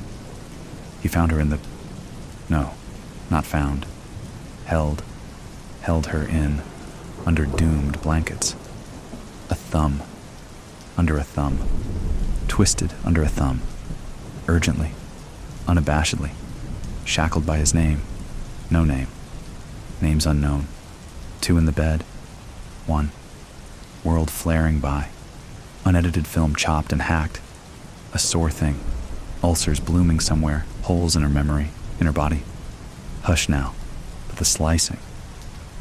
Hush, I say, feeling her own atomic skeleton, so quickly destroyed, so quickly defiled, so quickly filled, it might serve to relax, dissociate, but incapable, already unaware. The girl, but the girl, remember what? Remember the party? Supposed to be where? With whom? Taken home with. She left the house in the evening, bottles on the porch, tequila stinging chapped mouths. He pours and pours and pours and pours and disappears, a spoon of sugar in a wet glass. Moon casts a shadow, bloody crescent. Stray sequins scratch her shins. They flake off. She is whisked away, smells distilled. The party. What party? The secret of where it is, where it was. Must have been. Seen by people scantily dressed. A stain on the night. She wore. The idea of what she wore, received poorly, with exhilaration, noted, clicked, recorded and frozen forever as she was. Those flashes, bright in her eyes, phone cameras glinting, periphery irritated, some kind of no man's land, couldn't breathe, too hot, couldn't hear her voice, escape, wanting it all to fade to black, anywhere else but here. So leave, let out into vapor. Where did she go? Seen? By anyone? Taken home. Transported, goods handled. Express shipping for dolls. Laid to rest in a bed of bubble wrap. Resting, in bed. Then, a stranger. No, not a stranger. Couldn't be a stranger. To know her bed, in her room. Been in her room before, but Father said no. Yet, so-called friend. Always easily trusted. Hand on her lower back. Her sentences half finished, since days with Velcro shoes. There like a mole. Constant. Dependable. Then he. Then swam in her mouth. Syllables of his name. They're in her teeth. to be scooped out by dental floss, stuck, tip of her tongue, his finger on her pocked tongue, a moment of gagged silence. Lips form sounds learned in primary school. Not a scream. Some sounds, vowels from when she was small, and the words tasted new. Like a finger, a thumb. No, like English, children who knew the flavor. But she, the bitterness, she, muffled sounds in play and muffled sounds out of touch. English more like aspic to her, at the time, at that point. But somehow she found but one universal language in hands and dirt under fingernails. Fingernails on skin, raking on skin, touches, sticking to drool, dirty kisses on monkey bars, language of friendship, a friend who understood her warped words, English forgotten, shoulder by shoulder, kisses with friends, wood chips licking open shoes, pigtails on her head with the little bows, and she forced herself to smile, yanked by the ends, tickled by the belly, touched. Little boys, being boys. She did not realize, long before parties, she did not realize, laying in the bed, pigtails long gone, gone where? Time spilled over from a cup, splaying. No, spreading. On the duvet, uncovered. But why? The thought of, at the party, or rather, God. Zippers undone, knots untied, laces in her shoes, unlaced. Command strips flayed from a mirror shattered on the floor. Cut feet in the morning, spliced. She struggles, finds herself out of herself. Second of incomprehension. Hours, spanning hours, erased and unnoticed by a blink. Gosh, but her mind, a washing of sorts, reckoning with punishment, lack of evidence, guilty, punishment, guilt in a sealed box open only to her, vanished memory, insufficient evidence, inadmissible, poured out in measured shots. Now love is an apparition in the wall, friendship buried in a shallow grave, unseen, slipping through a groping fist, strange fist groping at, her native tongue resurfaces, from the cradle, from mother's milk, forming sounds like no, foreigners deaf to no, adequately expressed. Speak English, but she can't, gibberish garbled in her throat, congealed from the inside. Speak. Error. Speak. Error. Suddenly. Indubitably. He. Unadmitted. Swine. Door left unlocked, having forgotten to lock. Brought her home without keys. Carried on his shoulder. A friend. Helping hand. By a friend. Since she met him. Day one. Fat black eyes. Dirty handshake. Playgrounds. Those same pigtails sinuous in his fingers. Friendship. Firm. Invitations to places. Introductions to people. Been in her room before. Some cousins to know of. Mario Kart in his basement. Pizza on trampoline forts. Sharing generously. Growing new body parts. Sheltered. Without doubt. Certainly not. How could she, not to see it coming? A girl and a boy, together, as friends, not to trail the wicked scent. Perhaps unassuming, perhaps mistaken, unaware, naive, guilty, secretly wanting, once or twice a flirt, in sobriety dripping with meaning. He reads, pours tequila into shot glasses. Her language stinks of filth to interpret as, in that tight skirt. Combinations of, stop right there. Can it? When it comes down to it. Guilty, guilty, guilty. There in her body, there in her hands. And the cameras. A still life. Friends seeing it happen. Seeing it all happen. Indelible. The guilty party? Fine, let it be this way. Crumbs for the world, chewed on in daylight. School hallways chattering like shivering teeth. Goosebumps. Her flesh. Feed the hungry. Fed to friends. He. Notches in his ribs. On her. Grating. Somewhere in the room.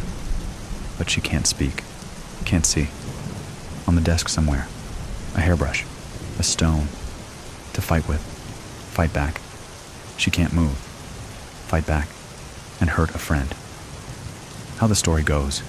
Pitched in the courtroom. Self-defense. When Judgment Day comes. And if it comes, who protects friends? She. Language unserving. There in her body. There in her hands. There in her body.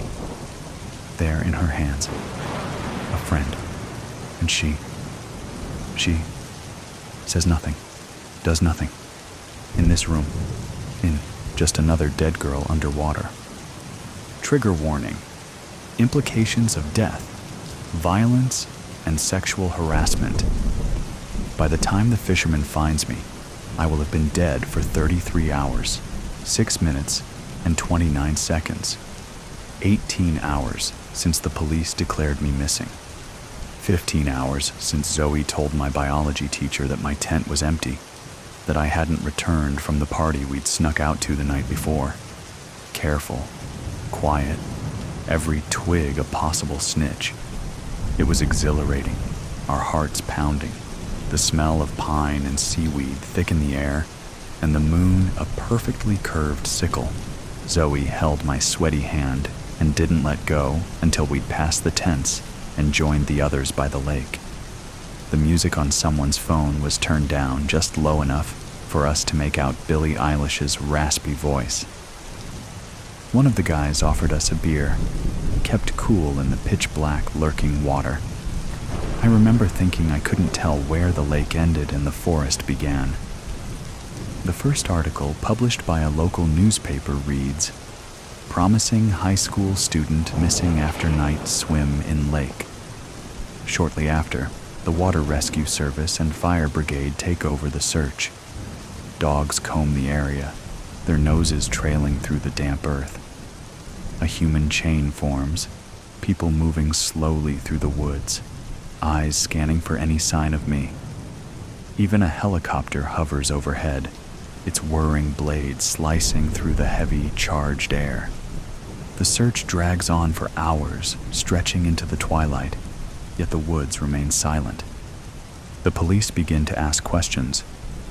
When was she last seen? What was she wearing? Had she been drinking?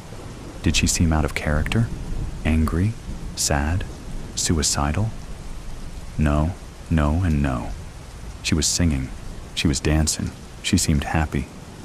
When the fisherman finds my body, miles away from where I was last seen, certainty sets in. The autopsy reveals a hematoma on my head and purple spots behind my ears. The coroners examine the water in my lungs and confirm that I wasn't dead before entering the water. I died by drowning. My classmates are questioned again. Zoe claims to have left early, while I stayed behind with her twin brother, Tom, who has been in love with me since middle school. Tom's behavior strikes the police as odd. He insists he barely spoke to me, despite people seeing us leave the party together for a few minutes. When my body is examined, traces of Tom's skin are found on my clothes, trapped between the fabric layers. Still, Tom sticks to his story, perhaps because the truth would embarrass him for some reason. Or maybe he's just afraid of the questions that would follow and the scrutiny that might come with them. Tom is right, you know, in the broadest sense. We really only exchanged 3 or 4 sentences that night, but only because Tom's mouth was otherwise occupied with me. I had enjoyed every second of it, and looking back, I wish I'd given him a real chance. But I was too worried about what other people might think. So, as usual, I brushed him off, leaving him to walk away from the party feeling hurt. Cassandra insists she heard Zoe and me arguing that night, just before Zoe headed back to the campsite. According to her, we were fighting over Tom. Of course she would say that. What else would two girls argue about if not a boy? Cassandra even claims that Zoe pushed me, though Zoe denies it vehemently. She denies discussing Tom at all, insisting it was about something else, something that wouldn't come to light until much later, when our biology teacher became a suspect. But Cassandra holds firm to her version. The thing about Cassandra is that she's always been a shadow, the kind of girl whose name teachers forget after 2 weeks of spring break. Kelly, Cindy, Carrie, something with a C though, right? So, when she finally gets the chance to talk to the police and be part of the investigation, she jumps at it. Unfortunately, Cassandra isn't much help to the investigators. She leaves the party at 2 a.m., just 40 minutes before I die, leaving me alone with a group of guys who've brought along some tranquilizers. Sitting next to them felt like being stuck in a fever dream where Jacques Derrida explains quantum physics at a frat party. At some point, I decided it was time to head back. One of the guys casually asked if I needed someone to walk with me, and I said yes, but no one moved. I glanced back, the campsite faintly visible through the cold, white light filtering through the pines. It was only a few meters away, just beyond the trees. I'd walked this path for days, never once feeling threatened by the shadows in the bushes. But tonight, that sinking feeling in my stomach wouldn't go away. Still, I refused to be that girl. The one who got scared at every creak in the dark. The one who needed someone to hold her hand for a few steps. So I stood up and said I'd walk alone. Instead of sticking to the dark trail, though, I decided to take a small detour along the riverbank, a bit longer, a bit lighter, and hopefully, a bit safer. One of the guys told me to text him when I made it to my tent, but when I didn't, no one even noticed. 16 days after my death, suspicion begins to shift toward our biology teacher. Devin, one of my classmates, reveals that he had felt ill that night and went looking for the teacher's tent, only to find it empty. Soon after, the teacher's behavior takes a strange turn. He starts making inconsistent statements that don't add up. One day, he calls Zoe into his office after class, where he insists that his earlier proposal to her, before the trip, had been nothing but a joke. She understood that, right? It was sarcasm, he says, claiming that what he really meant was that if she wanted to improve her grades, she should consider attending a tutoring service. And this is where Cassandra steps in for the final time. She confesses that she visited our biology teacher after the party, and that they went to the boathouse, where, according to her, nothing bad happened. He was just there for me. The biology teacher is immediately suspended, but the case against him has nothing to do with mine, as Cassandra's alibi clears him. Meanwhile, the suspicions surrounding Zoe and Tom are too weak to pursue. My case remains unsolved, and eventually people begin to accept the idea that it was just a tragic accident, that I must have hit my head when I jumped into the water. They agree that I seemed unhappy, not just that night, but in general, and that my relationship with my parents, who expected me to excel in everything, was strained. Perhaps the pressure had finally got to her. It's all unsatisfying, of course. Unsatisfying for the local magazine, whose updates eventually dry up. Unsatisfying for the police, left with yet another unsolved case on their desk. Unsatisfying for my parents, who, decades later, will say in an interview that not a day goes by that they don't think of their little girl. Maybe one day, a classmate will write a college essay about my case, reflecting on how it taught them that life can end in an instant. Maybe my story will end up on a true crime podcast, Or perhaps Netflix will stretch it into a tightly structured 8-episode miniseries where my body is discovered just 3 minutes in. Enough time for viewers to decide if they'll keep watching. Or maybe none of this happens and I'll fade away, like countless other women who are silenced every day simply for being born the wrong sex. It doesn't matter who profits from my story. It doesn't even matter if they eventually find the 2 men I crossed paths with on my way back to the campsite, in the wrong place at the wrong time.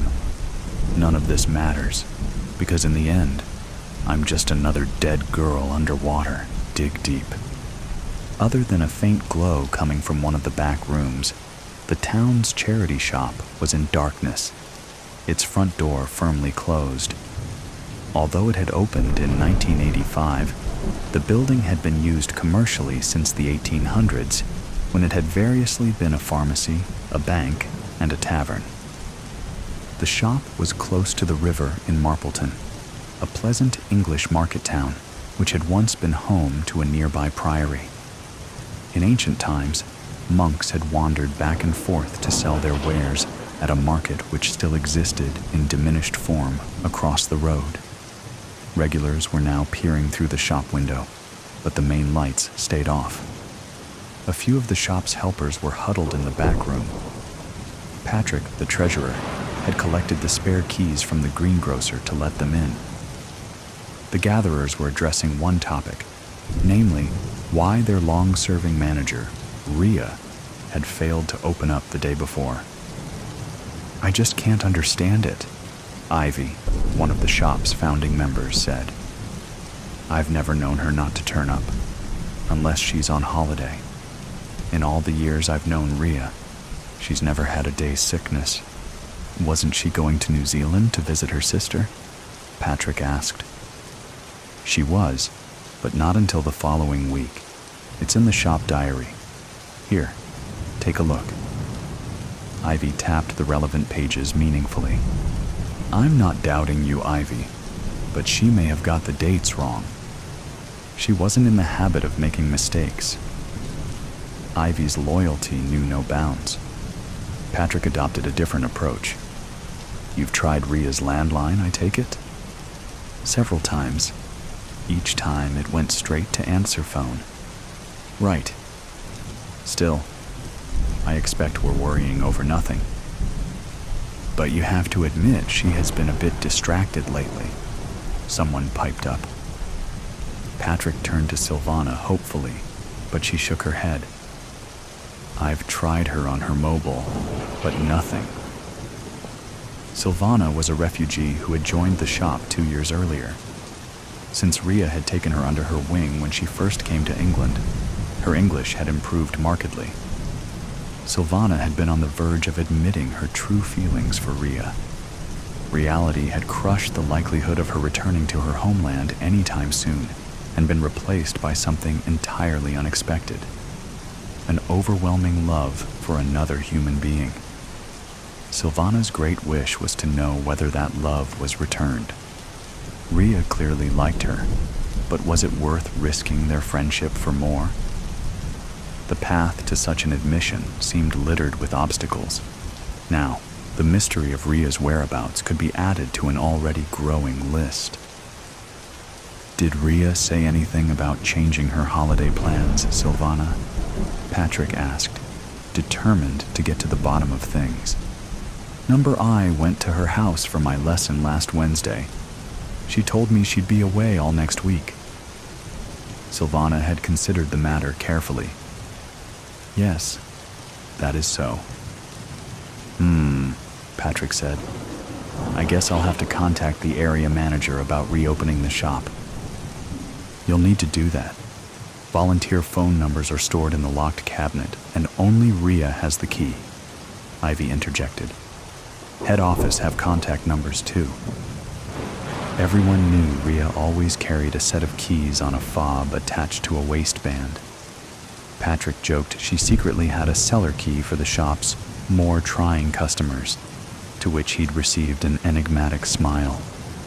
The actual cellar key had supposedly vanished in the mists of time. Certainly, There was no call to use the cellar with ample storage space elsewhere. In any case, the cellar door was kept permanently locked, preventing anyone getting trapped if there was a fire. Patrick scrutinized the rota sheets. Maybe Judd would be willing to help if we reopen the shop, he suggested. Silvana, who distrusted Judd, said nothing. 3 months earlier, dressed in black jeans and hoodie and trailed by a mournful cocker spaniel, Judd had shown up to inquire about volunteering. When Silvana had bent to pat his dog, it had backed off, whimpering. She gets nervous round new people, Judd had explained. Tucking away the banking money, Patrick had gone to fetch Rhea. A young man's inquiring about volunteering, he'd told her. Shall I send him through? What's he like? Rhea was wearily tapping information into the computer at her desk. He seems pleasant enough. His dog's rather nervous. Rhea massaged her aching neck. Send him through, she said. Rhea had confided in Silvana about her difficulty in getting references for Judd Dig Deep. Eventually, he'd presented her with 2 typed ones, supposedly from an ex-employer. With typical thoroughness, Rhea had rung one of the numbers to learn more about the new helper. When a voice answered sounding suspiciously like Judd's, she'd intended to investigate further. However, other things had intervened. A few weeks after this uncharacteristic omission, Judd was indeed proving to be an asset. Willing to turn his hand to anything, it was a relief not having to lift heavy sacks and boxes donated by the public from one end of the shop to the other. With little guidance, Judd had transformed one of the sorting rooms, leaving it immaculate. One evening, when Silvana cycled past the back of the shop, she noticed a group of undesirables hanging with Judd, engrossed in conversation. She hurried past, hoping she hadn't been seen.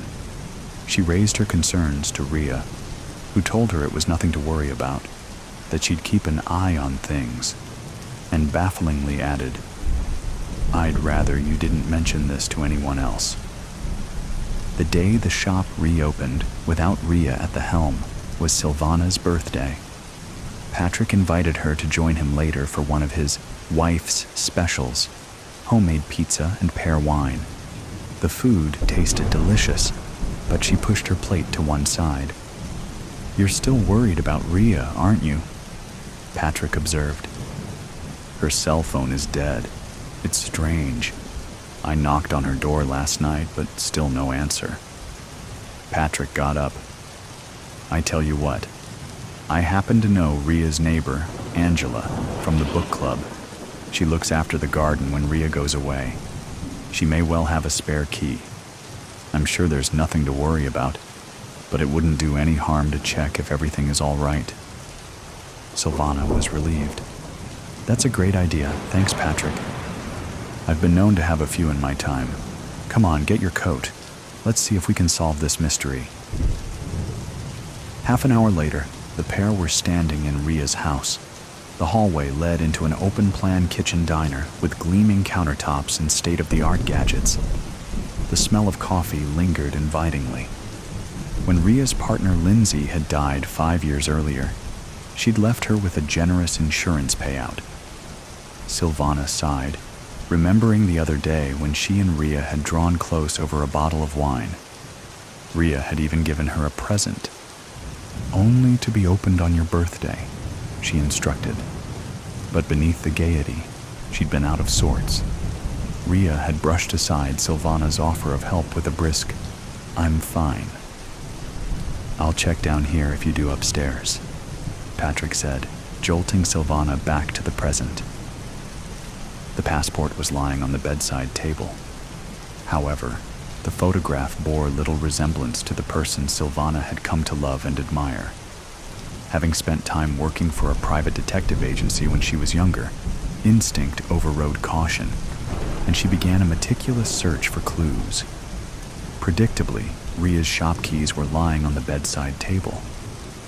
More unexpected was the discovery of another set of keys attached to a ring with a tag labeled Cellar. Are you all right? Patrick called up from the bottom of the staircase. "I'm okay." Silvana tucked the cellar keys into her bag. Then she remembered Ria's present and opened it. She was surprised to find a pay-as-you-go phone already charged up. "Well?" Patrick exclaimed. "Did you find anything?" "Just this." She gave him the passport. "That's odd. It appears she never made it to New Zealand after all. Maybe it's time to involve the police." "What? Right now?" "It is rather late. I doubt they'll want to be disturbed tonight." Patrick thought of the half-opened bottle of wine waiting back home. "I'll act tomorrow morning. Shall I walk you back?" "No need. I can take care of myself," Silvana said firmly. The moon was her only companion as Silvana descended the cellar steps at the back of the shop. With growing unease, she encased her hands in a pair of gloves and took off her shoes. She didn't want anyone to know of her presence. After 3 attempts, the door creaked open and she was met by a cloying damp, overlaid by something else. Something unpleasant. Tensing, she flicked on her phone torch and spotted a narrow corridor with another door at the end. Filled with foreboding, she slowly turned the handle. She smelt the body before she saw it. Wearing the trademark hoodie, the bloating, discolored thing in front of her, could hardly be called human. Judd lay slumped against an upturned table, his eyes staring and opaque. Silvana covered her face with a handkerchief to prevent retching and inspected the scene, noting the bloodied head and smashed vase lying beside it. The blood had pooled and dried, staining the clothes and floor. She was no expert, but if the rotting undertones were anything to go by, death had probably occurred a few days earlier. Even then, horror was blunted by relief. So long as it wasn't Ria, she had the strength for anything. But where was Ria? Adjusting to the dimness, Silvana tried to make sense of her surroundings. Some crudely constructed shelves filled with storage tubs and packets lay stacked against one of the walls. The place was obviously some kind of drugs den. Could Judd's death have been the result of a disagreement with other gang members? Silvana's stomach lurched. What if they turned up and found her? She'd only just locked the cellar door and picked up her shoes when she heard voices on the driveway. Somehow, she managed to scramble behind one of the bins underneath the fire escape. Hardly daring to breathe, she waited until the scuffling feet passed and the gang disappeared down the cellar steps. Then, she bolted into the night as fast as her trembling legs would carry her. She would decide what to do when she got home. Halfway across the town's park, muffled ringtones came from her bag. "Silvana?" The voice was clear as day at the other end of the line. "Ria, is it really you? Thank God. Are you all right? Where are you calling from? Talk to me." "If I tell you, you must keep it to yourself," Ria said urgently. "Of course. By the way, I have your keys." "The shop keys?" "The cellar keys. Long story. I have just been down there. I found him. Judd. Dead. It was horrible." Silvana began to laugh hysterically as the shock kicked in. "You went into the cellar?" Ria repeated. "Why?" "I needed to know if you were all right. I was so afraid I was going to find you, not him. When I saw your passport, I knew you couldn't have gone abroad, that something must have happened. I didn't get the chance." "What happened?" "I will tell you, but not now. Not on the phone. Patrick is planning to go to the police tomorrow about your passport." Ria asked. "Did you touch anything when you went into the cellar? Did you touch him?" "No." Silvana's teeth were chattering from shock. "It's cold outside. I was wearing gloves. But what do you know about Judd?" "Why were you wearing gloves?" "I don't know. I had a bad feeling. I didn't want to be implicated in anything. Back home, I once worked at a detective agency. I learned about not touching crime scenes. You may want to call the police, Rhea said. But please, can I ask you not to tell them I got in contact or about me giving you the phone? We'll meet soon. That is, if you want to. I'll understand if you don't want anything more to do with me. Of course I want to meet you. It seemed silly pretending now. It's all I think about. Silvana's heart flipped when she saw the distant figure standing on the pier below. The matinee performance at the Pavilion Theater was in full swing, and the pier was almost deserted. She came up behind Rhea, patting her on the shoulder. "Hey!" Rhea turned, instantly relaxing when she saw her friend. "Hey!" Silvana sank into Rhea's arms. For a long time, the pair embraced. "It's so good to see you," Silvana said. "Likewise." Rhea glanced round. "Does anyone know you're here?"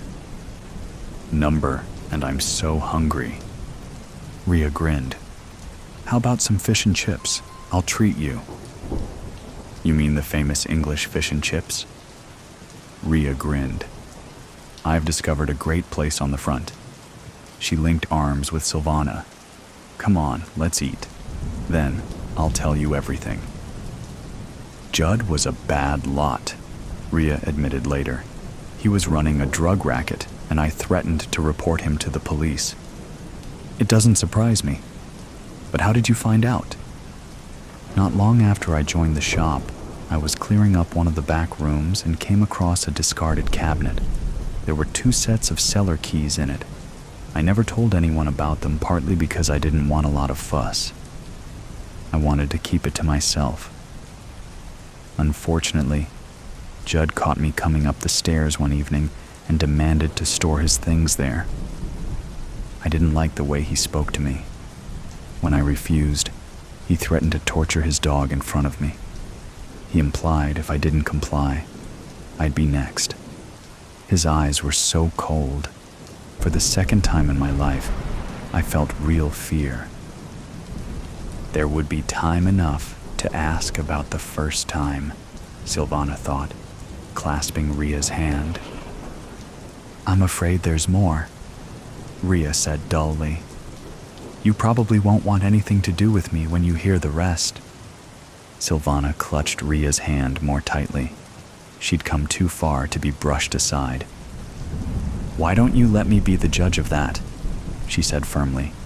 "Whatever it is, we'll bear it together. You see, I love you. I need you to know that." "You do?" For a moment, Rhea's face shone. "That's a relief," she said, laughing. "I thought it was just me." "Did you?" Silvana laughed too. "I may have had my suspicions, but I didn't want to say anything." "Oh, I'm so happy," Silvana said. "But hold your horses before we get carried away," Rhea warned. "Hold my horses?" An English expression. It means don't count your chickens. "Count my chickens?" "Silvana, my love, let me finish my story before you say anything." "Okay, sorry." Silvana nibbled a stray chip. Rhea was smiling in spite of everything. "In the end, I couldn't stand being held to ransom by a bully like Judd. A few days ago, I foolishly decided to confront him in the cellar. He went to grab a knife from the table. There was an old jar on one of the shelves, and as he turned, I smashed it over his head." She shuddered. "I couldn't tell you all this, but I made sure you had the phone before I left. I hoped you'd stay in touch. The day after, I headed here. Not wanting to be traced, I paid for everything with cash." "But surely the police will realize you only acted in self-defense," Silvana insisted. "Perhaps I should have gone to them straight away, but I couldn't face it." Rhea's hesitation was palpable. "Especially considering..." "Considering what?" In spite of the warmth between them, Sylvana felt a sudden chill, like someone walking over a grave. "What aren't you telling me?" Ria's voice broke. "I'm terminally ill. At best, I only have months to live. At worst, it will be weeks. I have all the medication I need. I just want to spend my last days in a place with happy memories." "I can't believe it." But Sylvana knew Ria was speaking the truth. She tried to disguise her anguish. "How long have you known?" she whispered. "I only found out for certain the day before Judd threatened me in the cellar. Maybe I wasn't thinking straight. I should have told the police everything long before, but by then I was in too deep.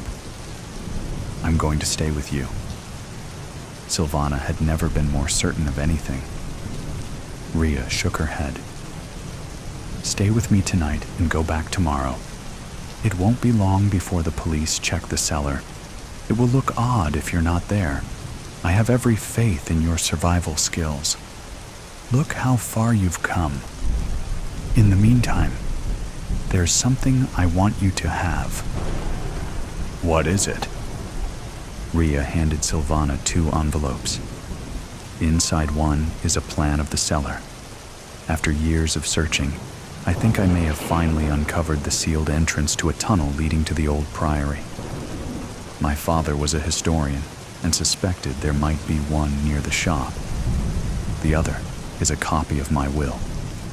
It's my final and dearest wish to make your life better when I've gone. Psst, Jill killed Jack. I very much need some socks, pretty please, with sugar on top. This was the text that I sent to my estranged ex-wife, the one who wanted to drag me out to the wilderness under the guise of talking about financing our first child's entrance into college.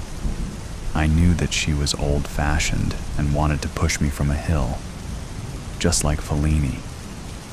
So my last request was not very sinister. I mean, even death row inmates should get some free laundry or a meal, maybe even a prayer. I looked into the pantry of my rental and decided there was no good food. Bachelor food is disgusting when you leave it in the fridge for a week. I needed my dog. "Hey, can we bring the dog?" I knew that Caspian hated hiking just as much as me. It was like walking without purpose, like smelling flowers just to get allergies. I also knew that if Michelle threw me over a cliff and I was able to not immediately die, then Caspian the burner could theoretically pull me up with a rope. I decided to wear my flax Bermuda-styled shorts, which can be unwoven and turned into rope or a joint. She did not immediately text back and scold me for overpacking. This was a good sign because I had previously said I would find some kind of therapy. She wanted a stranger to break my will, make me cry, pay for the breaking, and send me back all trained. Also, I had a very large life insurance policy at the time. Husband therapy is kinda like dog training, but the wife forgets that she has to remember the commands, or the husband will forget, and the 2 weeks and $1,500 in Idaho won't take. She has to reinforce the electric shock therapy, the way the husband therapist swings a hand like windshield wipers and asks if my mother ever touched me inappropriately. It was just 38 minutes before the murder. Hike. In Knights of Calabria, Fellini taught us that a kind whore will get many marriage proposals, walk up to the mountain of love with all her savings, and get thrown over the mountain by her fake fiancé. I decided to pack like Fellini. I went up to my rented room and looked for all the things that could be lugged in a hefty garbage bag suitcase. There was the square bottle with a ship that my grandfather had constructed with tweezers. Nah, he's dead. There were piles of clothes on the ground.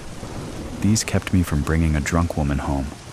No one wants to make love next to dirty laundry. That's pretty gross if they do. I saw pictures of my kids when they were young and realized they were getting old, going to college, all taking medications to avoid giving me grandkids. I looked at the pillows. They were stiff, so I used them only to prop up a cell phone to watch Italian movies. It was better to pillow on a wad of sweaters and save the neck. I went into the closet and found my mafia money. It was just an envelope from the bank full of cash because I hate wasteful tipping. For some reason, the kids at the register have a very difficult time begging for tips of cash when they only punched in buttons. They do not have this problems with cards because they say, "Please follow the instructions on the screen," when they ask for 30%, 40. One of the cashiers actually said my card was declined because he hit the 50% tip option for me. I use cash so the kids can beg like adults. There is no need for great cash when your former estranged spouse wants to go hiking in the wilderness. Also, I think she is bitter because of the dating. She pretends she doesn't mind that much, but always gets me drunk and asks for details. I don't know what I tell her half the time. I see a bottle of Canadian Mist, whiskey, that was purchased for toothaches and bladder infections. It is not a very good bottle of whiskey, but it is lightweight since half of it is missing. It is best to be slightly inebriated before being thrown off a cliff. Also, the fall hurts less. I packed the whiskey. Now my closet is executive clean. I have 10 handkerchiefs laid out in case one of the kids gets married. Handkerchiefs are the required minimum for a gentleman of the ages. You can offer the spare to a woman in tears. You can use the linen to avoid touching bathroom knobs. It makes a wonderful mask in the case of desperate last-minute need for larceny. I love handkerchiefs. I packed 10 in the garbage bag, knowing that large puncture wounds should be full of gauze. For this reason, I had to return the silk hankies. It is better for the absorbent cotton in case of a fall. What else? It was a tiny room with windows facing the main road in town. The firemen and police went up and down the road trying to find an entrance to Starbucks. They put in a one-way driveway to be tricky. I had some bills on my desk, but I didn't want to bring these to the afterlife. I decided to quickly pay for my parking bill because I didn't want my extra truck to get towed if I should be in the community hospital for very long. I said a small, "Thank you, God," because 2 of our 3 nurses had wanted to date, but you should never date medical people in a small town. Amputations happen when you are not a gentleman. What else? Sheets? Number comforter for comfort? Number Michelle had felt bad that I was cold without her cuddles and bought a comforter matching certain parts of her body. Peach. It was definitely a distraction if ever a gentleman has lady company.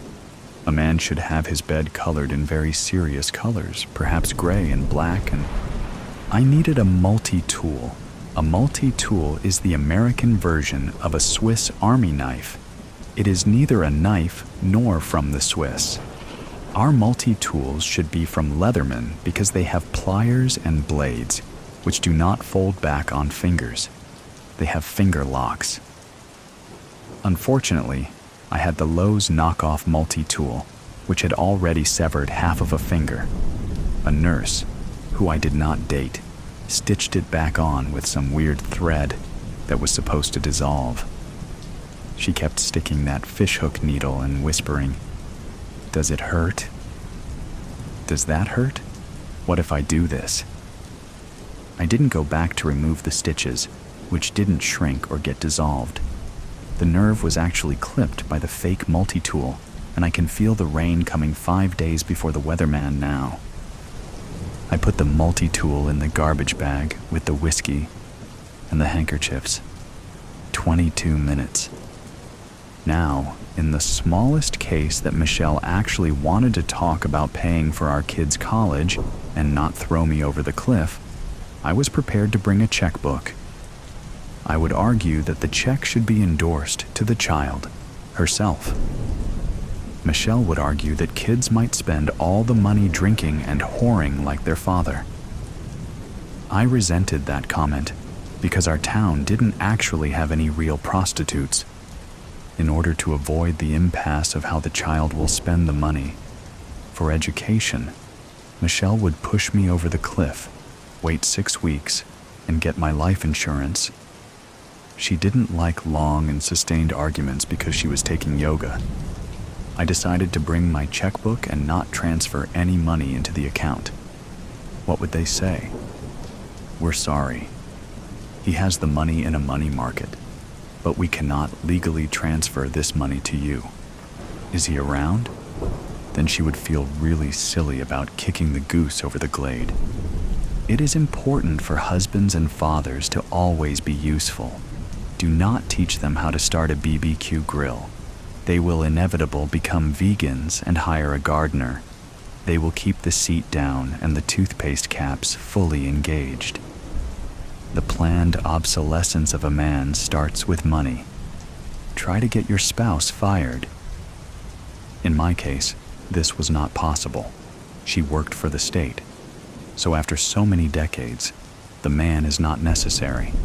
He must be thrown from the hill under the guise of good health. His dog may or may not follow, depending if the man fed the dog in the last few months. Dogs are ultimately loyal to the person who puts kibble in the bowl. It is nothing personal. 16 minutes till death. The waning sun reminded me, you could throw her down the hill. Wow, I never considered murder for life, insurance, or love. I never considered her last words. Would she fall down the hill and say, I was just kid, ding? Wow, this was huge. It didn't seem very noble to throw a former wife down a hill. I don't know what was going on with Jack and Jill, but I bet it wasn't his idea to get any water. Notice that Jack broke his crown, head, long before Jill slipped on the murder weapon. Moral: do not go up hills for water. Water likes to be lower due to gravity.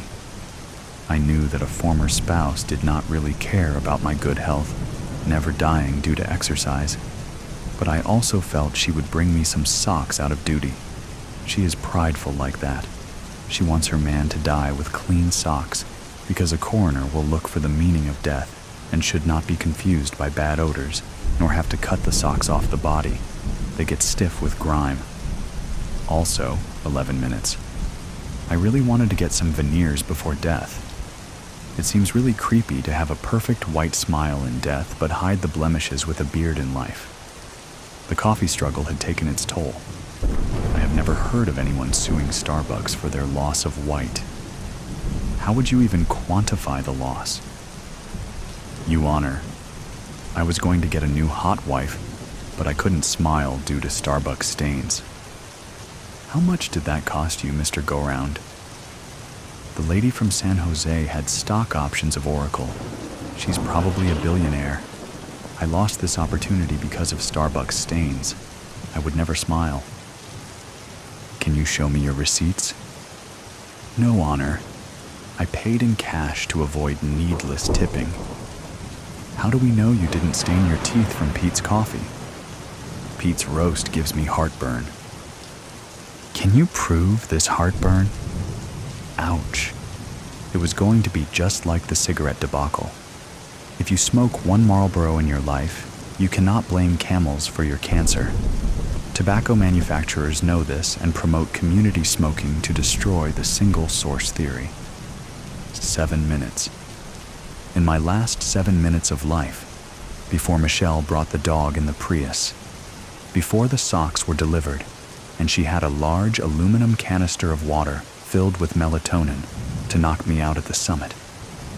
She knows I get sleepy near the summit.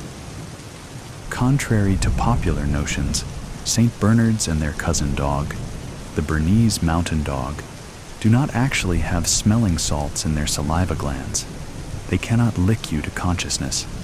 They usually have less than a tankard of whiskey around their neck, because the whiskey is meant to fortify the dog in bad weather. Some share, that is true. But mostly the large dog will watch you falling into snoring, as the Michelle commands that he uses his large head to push his former master over the hill. The The dog will think it is just a game since his eyes are poor on telescopic visions. He cannot tell if the cliff is a few feet or a few leagues. He will actually get excited to be playing a lazy game where he doesn't have to fetch and get sweaty. My poor dumb dog will be an accomplice to murder. No, if not for my own sake, I must think of California law, how they will eventually kill Caspian because he was a man-killer. The law does not care if it was his idea or the woman. He will be taken to the Black Ops section of the SPCA and ethically sent to heaven. They are very moral about these things, and overcrowding is at an all-time high. Please remember to spray and neuter your pet to avoid euthanasia. My body? I need something reflective for the Air Force. She will probably bring me to Fort Ord to hike. They are an inactive Army base. This is why we need the Air Force to gather my remains. 1 minute. What the hell can they see from outer space? I decided to wrap myself in Mylar. I would go out looking like a Chinese spy balloon. Someone would find this story and know. It wasn't the dog's fault after all. I will try to come back to edit this. She just arrived with a Prius. The dog looks hungry, petrified. You would never have noticed it if you weren't looking for it. That was precisely the point. The instructions given in my embroidery group had been clear enough. After nightfall, take a stroll in the second lane past the bakery, look for the unlit lamppost, and turn down that dark alley, they said in hushed voices as the pianist began playing in sudden loud fervor, by coincidence. Then you will see a mossy stone staircase, which you will descend, and at the end of it, there is a dim hallway. She lives through the set of green doors on the left. The doors are tall and French like my husband's mistress, but peeling and weathered. I can tell they were once painted a lovely shade of emerald green. Half of that green paint lies in small piles of flakes on the cobblestone. I debate knocking and decide instead to reach with false confidence for the rusted copper handle. It turns downward easily. A small bell rings and echoes. Welcome. On the poster she is grotesque, an example of how time and sin turn a person sour. But in person she has the kind of enduring beauty you can't tear your eyes away from. Do come in, darling. Don't be shy. Contrary to popular belief, I don't bite, although I can't say nothing here does. Her voice is like a wind chime, melodic and resonating, barely brushing over the crashing waves of her words. I wonder if I'm here too long if that voice will drag me out to deep sea. Or did that only work on men in the myths? Take a seat, love. Yes, there is perfect. Would you like a cup of tea? Well, it's never too late for tea, is it now? I enjoy it late into the night myself, but maybe you've been raised more proper than that. Here, the cup is warm, not hot. If she noticed my shaking hands when reaching for it, she didn't say a word. It takes more than a few seconds for my eyes to adjust to the warmly lit room after a dark and shadowy street. Among her many talents, it cannot be said that she was a good decorator. The shabby boards of the walls are empty, but for an assortment of faded newspaper clippings from the highlights of her anonymous career. Obituaries, mostly. A tattered blue curtain with tassels hangs behind the armchair she's perched in, dividing off part of the room. Eccentrically painted shelves house arrays of books and bottles of objects my gaze prefers not to settle on. She would have been called a witch for her collections had she not already acquired numerous more colorful nicknames by the public. The only item of some value is worn loosely around her slender wrist, a heavy and ornate gold watch, the kind of thing that would make a petty thief's day to see glinting underneath a man's sleeve in the street.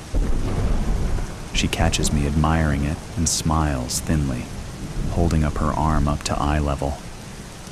Isn't it a beauty? It was my first husband's, this watch.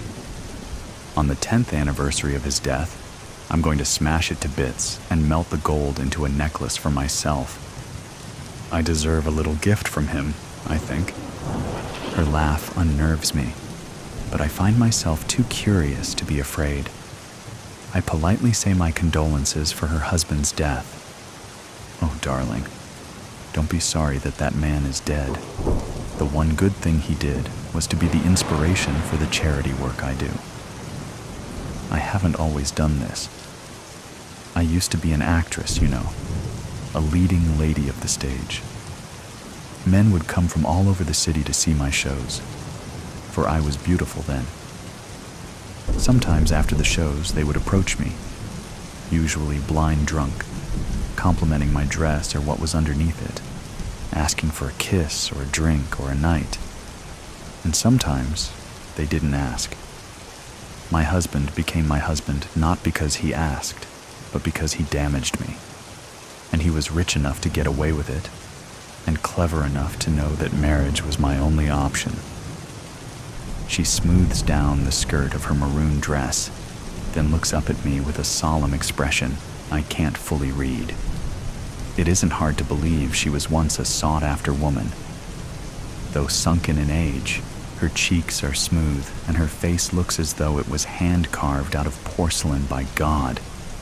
Her hair is twisted into a dark crown atop her head, secured with metallic pins. Her eyes are like a cat's, but not a house cat. No, definitely not. Like those of a tiger that has been left to go hungry for far too long. I will her to continue talking and not look at me with those eyes again. We sip our tea in unison, upholding our masquerade as ladies. She takes in a breath. He said he loved me, and at the beginning I believed it. He may have loved me. He certainly desired me. I think mostly he loved seeing the desire and jealousy of other men when he told them I was his wife. But that got old fast. So did I, in his eyes. When it had been a year and I still had not given him a child, I turned ugly to him, and he acted ugly accordingly. One night, he came home from the pub talking about how the other men's wives had filled their houses with children by now. He spoke of babies like cattle. Then he threatened that he ought to tell the whole town that I was secretly a whore and leave me. I should have kept quiet and obeyed and smothered him in his sleep, like a good wife. Instead, I promised him that as long as I was alive, I would never let a child be born cursed enough to have him as a father. I'm sure you know what happens next. Or otherwise, you wouldn't be here, my darling. She traces a scar on her chin that I hadn't noticed before, extending along her jaw to the start of the delicate bones of her neck. I imagine it snaking around the rest of her throat in a ring, strangling her pale skin, and my breath catches. It looks as if lightning struck her. She was struck, though not by something as rare as lightning. I instinctively touch my collarbone where I know without looking there is a ghastly bruise. My modest neckline covers it, but somehow it feels like she knows it's there. My mark of pain. I hope it goes away quickly so my husband does not think me unsightly. But then again, perhaps that will not be necessary. I nod at her meekly to show that I do know what happens next. I can't say whether he truly meant to kill me, but to hurt me, to wound me, to make my thoughts and words disappear in flames. He meant that with all his heart. The funny thing is, it was him who made my words true. Of course, he couldn't have known that I was with child. Even I did not know then. After, no one would ever get to know. I made a gravestone, although there was nothing to bury. And then, a month later, I buried my poor sick husband next to it, marked only with a slab that did not bear his name. Wealthy and beloved as his gold in his life, in death he became only stone. The disease had taken him so quickly that there was no time for anyone to save him. Shame on chance to take him from this world so young. Got him like poison, essentially. The porcelain around her eyes cracks faintly in amusement. I have nothing to say in response, my mind stuck on the picture of a crude gravestone smaller than it should be. Now, love, how would you like your tragedy to occur? The widows in my town all chose differently. Most agree that the worst methods are only to be used for the worse husbands, but sometimes there is no rhyme or reason to it. After all, all's fair in love and war. Millions of second and third and fourth thoughts crossed my mind on the way here, but now those voices are silent, and there is only mine and hers, and the input of the hissing wind outside. Well, what will it be? In 2 weeks, it will happen. On the way home after a day of work, my husband will feel a bout of hopelessness that gives him a nudge to hurl himself off of the local bridge. The river below is not a kind one, especially to those who never learned to swim. He will have been drunk, since he often is, and everyone knows how he gets when he's drunk. No one will discuss a death as taboo as taking your own life. My children and I will cry and wear black for weeks, though no longer than what is expected. At the same time, the black of our bruises will fade. He won't be missed very much, really. Perhaps that French woman will miss him, but she would have met the man that I knew soon enough. I will decide to raise my children in the countryside alone, and we will be happy. I cannot say yet whether I will regret it. The final time I will see the woman's wild tiger's eyes, she will tell me that not once has she regretted anything in her life. She will say that it was a pleasure to do it, and fearfully I will believe her. Oh, it really is getting late, love. Your family must be at home expecting you. I reply that they are, and I thank her for her kindness, nervously reaching to shake her hand. How much blood has coated it? On the posters, they say she has killed 3 men, but I know these were simply the times she wanted it enough to make it gruesome. The posters also envision her as grotesque, which means that they have not ever seen her, or the mark on her jaw from her fall after being struck by lightning. The posters know nothing. The men know nothing. We women must stick together, yes? The image of my young daughter appears and consumes my mind. I would do everything in my power to ensure she never has to know the instructions to get here. There will be no scars for my girl to trace. I will make sure of that. I nod and drop the woman's unassuming porcelain hand. Beneath the sound of her wind chime voice is a softer noise I hadn't paid attention to before, almost like a breeze rustling through dying trees, overlaid with the humming of the earth. It is separate from the wind and the rushing of my blood. She notices my piqued interest, and rather than say anything, stands, chuckles, and regally draws back the tattered blue curtain behind her. In view now is a cage filled with twisting and writhing scaled bodies, hissing and competing with each other for air. They move as one, a trembling monster of green. I step back in sudden horror. She isn't looking at me, but I see her eyes flash ravenously. You don't have to worry about them, darling. Their venom is reserved for the venomous, the boy with frozen wings. You have my attention, says the grand assassin. Who? He. The boy drops his gaze to the Varos gold coin on the tavern's backroom table, his guarantee of safe audience, then looks back up at the man. The grand assassin's wrinkles and white hair may or may not be real, but the eyes are. Pinprick pupils caught in still water stare back at the boy. I can't say it.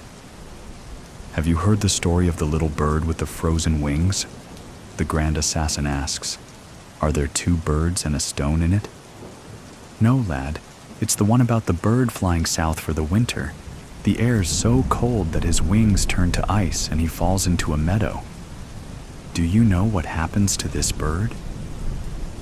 The boy shakes his head, platinum hair peeking out despite his hood's concealing efforts. A cow comes by and drops some dung on the frozen bird, and in this steaming pile of crap, the bird's wings begin to thaw. He's ready to fly again, but now he's stuck. So, he chirps for help. The boy watches the Grand Assassin's bare hand hover over the Varos coin as the man whistles a plaintive tune that ends in a soft squawk. Finally, a passing cat hears the bird's cry and comes over to investigate. It digs the bird free, cleans him in the grass, and eats him. "What does it mean?" asks the boy, willing the Grand Assassin to touch the gold coin. First, not everyone who shits on you is your enemy. Second, if you're in deep shit, it's best to keep your mouth shut. But most importantly, it means that not everyone who gets you out of shit is your friend. So do you want my help? Yes. The boy throws off his hood and says the name of the Crown Prince. The Grand Assassin's hand drops under the weight of that name. His fingers touch the Varos coin on the table, and some reptilian part of his mind notes that the coin is slick, oily even. But his higher consciousness is focused on the face before him. He is staring at the Crown Prince's exact likeness. Yes, I'm his decoy. The boy pauses, hoping the man will fill in the rest. But I don't have to be.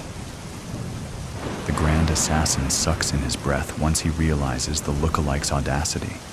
Steal the life of the Crown Prince, then slip in to take his place. Can he do it? How will you explain his missing decoy then? Fire, the boy says matter-of-factly. The man opens his mouth, then closes it again. He's used to watching men squirm in the wake of what's left unsaid, but this boy makes him feel like the talkative one. He watches the boy for any sign of uncertainty, but all he gets in return is a polite blank stare. Finally, he slides the coin of Varos into his leather purse. As an afterthought, he wipes his oily fingers on his jerkin. Then, the boy tells him when and where. Their audience concluded, the boy pulls up his hood and leaves the tavern's back room. He weaves through day drunks, then through the city Azamal's maze of alleyways. He stops at a bustling marketplace and takes in his surroundings. He doesn't think the Grand Assassin has changed his mind and decided to follow now that their safe audience is over. No, the man thinks himself a cat poised above the future king. Still, a diversion wouldn't hurt. He listens to the different voices, then joins the crowd. "There's a pretty lass," he says in a baritone voice, and pinches a fishwife's arse on his way past. The fishwife accosts a nearby man who's speaking in that same baritone voice to his friends. The man stumbles against a cloth merchant's stall. "Thief! Stop, thief!" the boy cries in the bewildered shopkeeper's own voice. Then, he nabs a new cloak to throw over his own as he melts away into the pandemonium. Along the way, he tears off the tainted gloves that he used to touch the Varos coin. Back in the castle confines, the boy is in another back room of sorts, a half-remembered guard tower. There's nothing to guard here because this edge of the castle wall ends on a cliff, a chasm forged centuries ago when the gods threw Varos down from on high. The inside is lined with scrolls and manuscripts bound between boards. This is the record keeper's domain. The record keeper lost his tongue for some long ago unspoken crime. From the way the man walks, the boy knows that was not all that has been cut from him. The Crown Prince never comes here because he is a cow. whose bovine brow cannot bear the burden of reading, but the boy loves the record keeper. He is his greatest friend, his greatest teacher, the one who showed him the scrolls on poisons long forgotten. At first, the boy thought poison alone would be his answer, but the best one, Auria's kiss, takes time to act. There would be no guarantee he'd be positioned to take the crown prince's place unnoticed once the kiss called him home. Silent but ever listening, the record keeper had shown the boy a manuscript on Varos and his assassin cult. Yes, the coin, the grand assassin, it's all coming together, but there's still time to talk yet. The boy and the record keeper have their own way of speaking.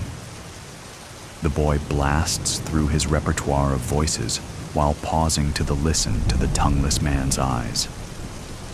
They sit now facing each other with an imaginary coin in between them. Have you heard the story of the little bird with the frozen wings? The boy asks in a perfect imitation of the grand assassin. The record keeper's eyes brim over with pride, with adoration for the protege who gives him voice. Late in the night, he will bar the servants' quarters and start a fire. There will always be more servants, and no one will count bones to make sure the crown prince's decoy is among the last lot. For now, he watches as the boy climbs the crumbling guard tower, then jumps to the nearby hemlock tree. The boy balances on the end of a branch, then he's over the castle wall. The record keeper says a silent prayer that the boy will return riding the crown prince's horse. Deep within the hardwood forest, the boy waits at the appointed spot. He cannot see the grand assassin, but he can hear horses in the distance. The crown prince is fox hunting with his retinue, an outing among sycophants. The boy shouts out a fox's warning call, a vixen's scream to draw the dogs. He throws his voice and steps behind a tree as the foxhounds bumble past him. The crown prince, whose horse is by far the fastest and whose friends dare not outpace him, is close behind with no other riders in sight. Something detaches itself from the undergrowth, and the crown prince falls from his saddle. He has time to low once in pain before the thing is on him. The now never king jerks, once then falls silent. The grand assassin is caked in mud. Only his still-water eyes are recognizable.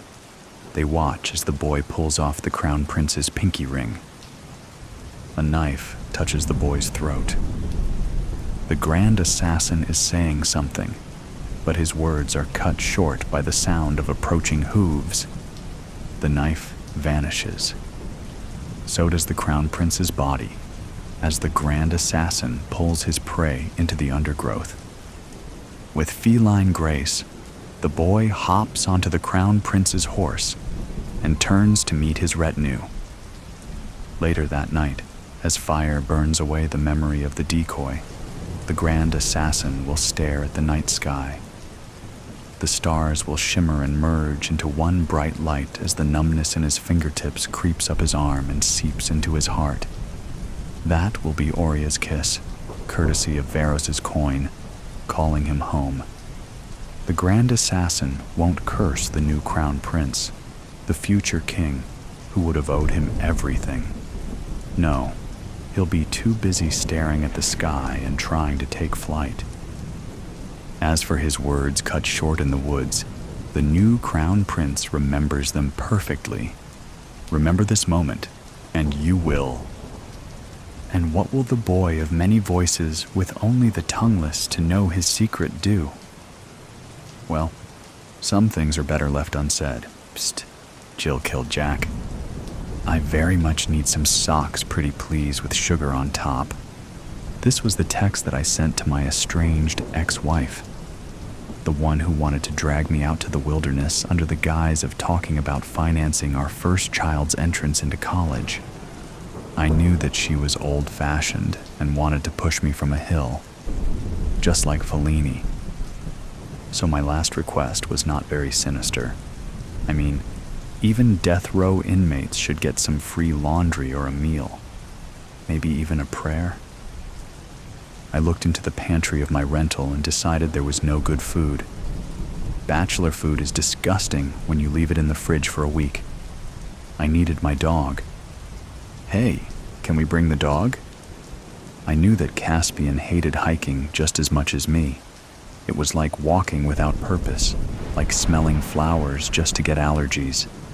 I also knew that if Michelle threw me over a cliff and I was able to not immediately die, then Caspian the burner could theoretically pull me up with a rope. I decided to wear my flax Bermuda-styled shorts, which can be unwoven and turned into rope or a joint. She did not immediately text back and scold me for overpacking. This was a good sign because I had previously said I would find some kind of therapy. She wanted a stranger to break my will, make me cry, pay for the breaking, and send me back all trained. Also, I had a very large life insurance policy at the time. Husband therapy is kind of like dog training, but the wife forgets that she has to remember the commands, or the husband will forget, and the 2 weeks and $1,500 in Idaho won't take. She has to reinforce the electric shock therapy, the way the husband therapist swings a hand like windshield wipers and asks if my mother ever touched me inappropriately. It was just 38 minutes before the murder. Hike. In Knights of Calabria, Fellini taught us that a kind whore will get many marriage proposals, walk up to the mountain of love with all her savings, and get thrown over the mountain by her fake fiancé. I decided to pack like Fellini. I went up to my rented room and looked for all the things that could be lugged in a hefty garbage bag suitcase. There was the square bottle with a ship that my grandfather had constructed with tweezers. Nah, he's dead. There were piles of clothes on the ground. These kept me from bringing a drunk woman home. No one wants to make love next to dirty laundry. That's pretty gross if they do. I saw pictures of my kids when they were young and realized they were getting old, going to college, all taking medications to avoid giving me grandkids. I looked at the pillows. They were stiff, so I used them only to prop up a cell phone to watch Italian movies. It was better to pillow on a wad of sweaters and save the neck. I went into the closet and found my mafia money. It was just an envelope from the bank full of cash because I hate wasteful tipping. For some reason, the kids at the register have a very difficult time begging for tips of cash when they only punched in buttons. They do not have this problems with cards because they say, "Please follow the instructions on the screen," when they ask for 30%, 40.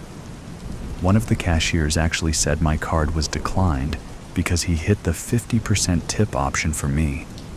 I use cash so the kids can beg like adults. There is no need for great cash when your former estranged spouse wants to go hiking in the wilderness. Also, I think she is bitter because of the dating. She pretends she doesn't mind that much, but always gets me drunk and asks for details. I don't know what I tell her half the time. I see a bottle of Canadian Mist, whiskey, that was purchased for toothaches and bladder infections. It is not a very good bottle of whiskey, but it is lightweight since half of it is missing. It is best to be slightly inebriated before being thrown off a cliff. Also, the fall hurts less. I packed the whiskey. Now my closet is executive clean. I have 10 handkerchiefs laid out in case one of the kids gets married. Handkerchiefs are the required minimum for a gentleman of the ages. You can offer the spare to a woman in tears. You can use the linen to avoid touching bathroom knobs. It makes a wonderful mask in the case of desperate last-minute need for larceny. I love handkerchiefs. I packed 10 in the garbage bag, knowing that large puncture wounds should be full of gauze. For this reason, I had to return the silk hankies. It is better for the absorbent cotton in case of a fall. What else? It was a tiny room with windows facing the main road in town. The firemen and police went up and down the road trying to find an entrance to Starbucks. They put in a one-way driveway to be tricky. I had some bills on my desk, but I didn't want to bring these to the afterlife. I decided to quickly pay for my parking bill because I didn't want my extra truck to get towed if I should be in the community hospital for very long. I said a small, "Thank you, God," because 2 of our 3 nurses had wanted to date, but you should never date medical people in a small town. Amputations happen when you are not a gentleman. What else? Sheets? Number comforter for comfort? Number Michelle had felt bad that I was cold without her cuddles and bought a comforter matching certain parts of her body. Peach. It was definitely a distraction if ever a gentleman has lady company. A man should have his bed colored in very serious colors, perhaps gray and black, and I needed a multi-tool. A multi-tool is the American version of a Swiss Army knife. It is neither a knife nor from the Swiss. Our multi-tools should be from Leatherman because they have pliers and blades, which do not fold back on fingers. They have finger locks. Unfortunately, I had the Lowe's knockoff multi-tool, which had already severed half of a finger. A nurse, who I did not date, stitched it back on with some weird thread that was supposed to dissolve. She kept sticking that fishhook needle and whispering, "Does it hurt? Does that hurt? What if I do this?"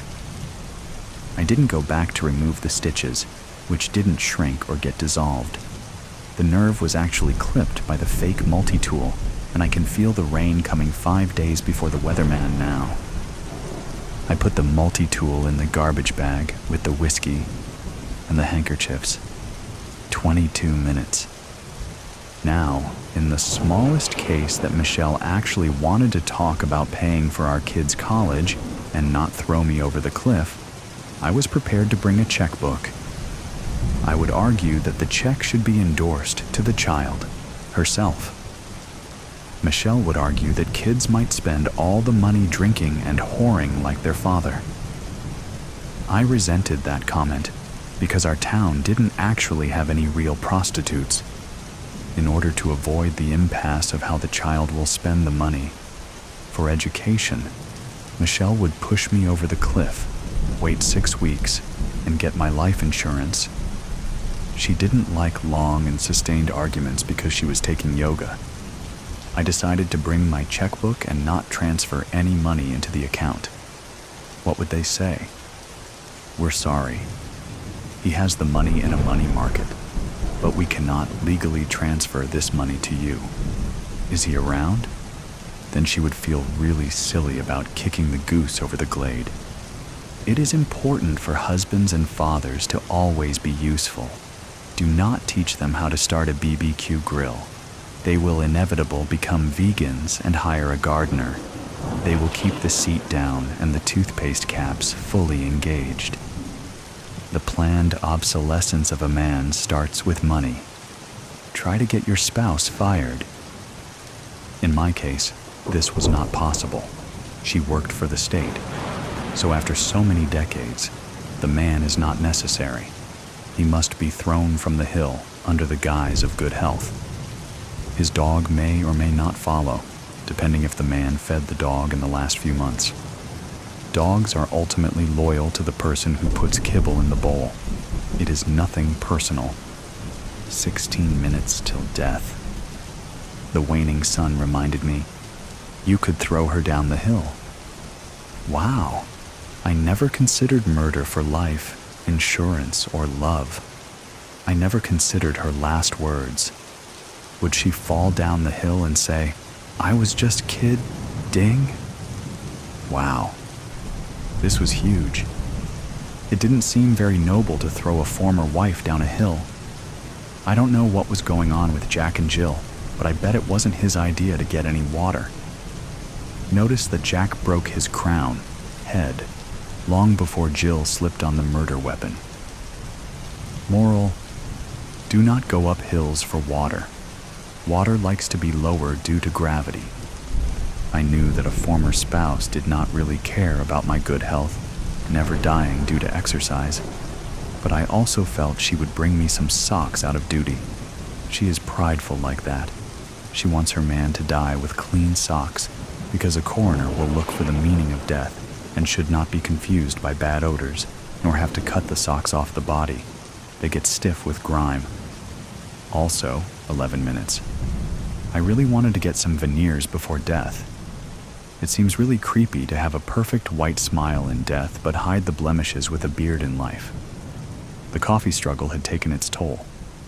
I have never heard of anyone suing Starbucks for their loss of white. How would you even quantify the loss? Your Honor, I was going to get a new hot wife, but I couldn't smile due to Starbucks stains. How much did that cost you, Mr. Go-Round? The lady from San Jose had stock options of Oracle. She's probably a billionaire. I lost this opportunity because of Starbucks stains. I would never smile. Can you show me your receipts? No, Honor. I paid in cash to avoid needless tipping. How do we know you didn't stain your teeth from Pete's coffee? Pete's roast gives me heartburn. Can you prove this heartburn? Ouch. It was going to be just like the cigarette debacle. If you smoke one Marlboro in your life, you cannot blame Camels for your cancer. Tobacco manufacturers know this and promote community smoking to destroy the single source theory. 7 minutes. In my last 7 minutes of life, before Michelle brought the dog in the Prius, before the socks were delivered, and she had a large aluminum canister of water filled with melatonin to knock me out at the summit. She knows I get sleepy near the summit. Contrary to popular notions, St. Bernards and their cousin dog, the Bernese mountain dog, do not actually have smelling salts in their saliva glands. They cannot lick you to consciousness. They usually have less than a tankard of whiskey around their neck, because the whiskey is meant to fortify the dog in bad weather. Some share, that is true. But mostly the large dog will watch you falling into snoring, as the Michelle commands that he uses his large head to push his former master over the hill. The dog will think it is just a game since his eyes are poor on telescopic visions. He cannot tell if the cliff is a few feet or a few leagues. He will actually get excited to be playing a lazy game where he doesn't have to fetch and get sweaty. My poor dumb dog will be an accomplice to murder. No, if not for my own sake, I must think of California law, how they will eventually kill Caspian because he was a man-killer. The law does not care if it was his idea or the woman. He will be taken to the Black Ops section of the SPCA and ethically sent to heaven. They are very moral about these things, and overcrowding is at an all-time high. Please remember to spray and neuter your pet to avoid euthanasia. My body? I need something reflective for the Air Force. She will probably bring me to Fort Ord to hike. They are an inactive Army base. This is why we need the Air Force to gather my remains. 1 minute. What the hell can they see from outer space? I decided to wrap myself in Mylar. I would go out looking like a Chinese spy balloon. Someone would find this story and know. It wasn't the dog's fault after all. I will try to come back to edit this. She just arrived with a Prius.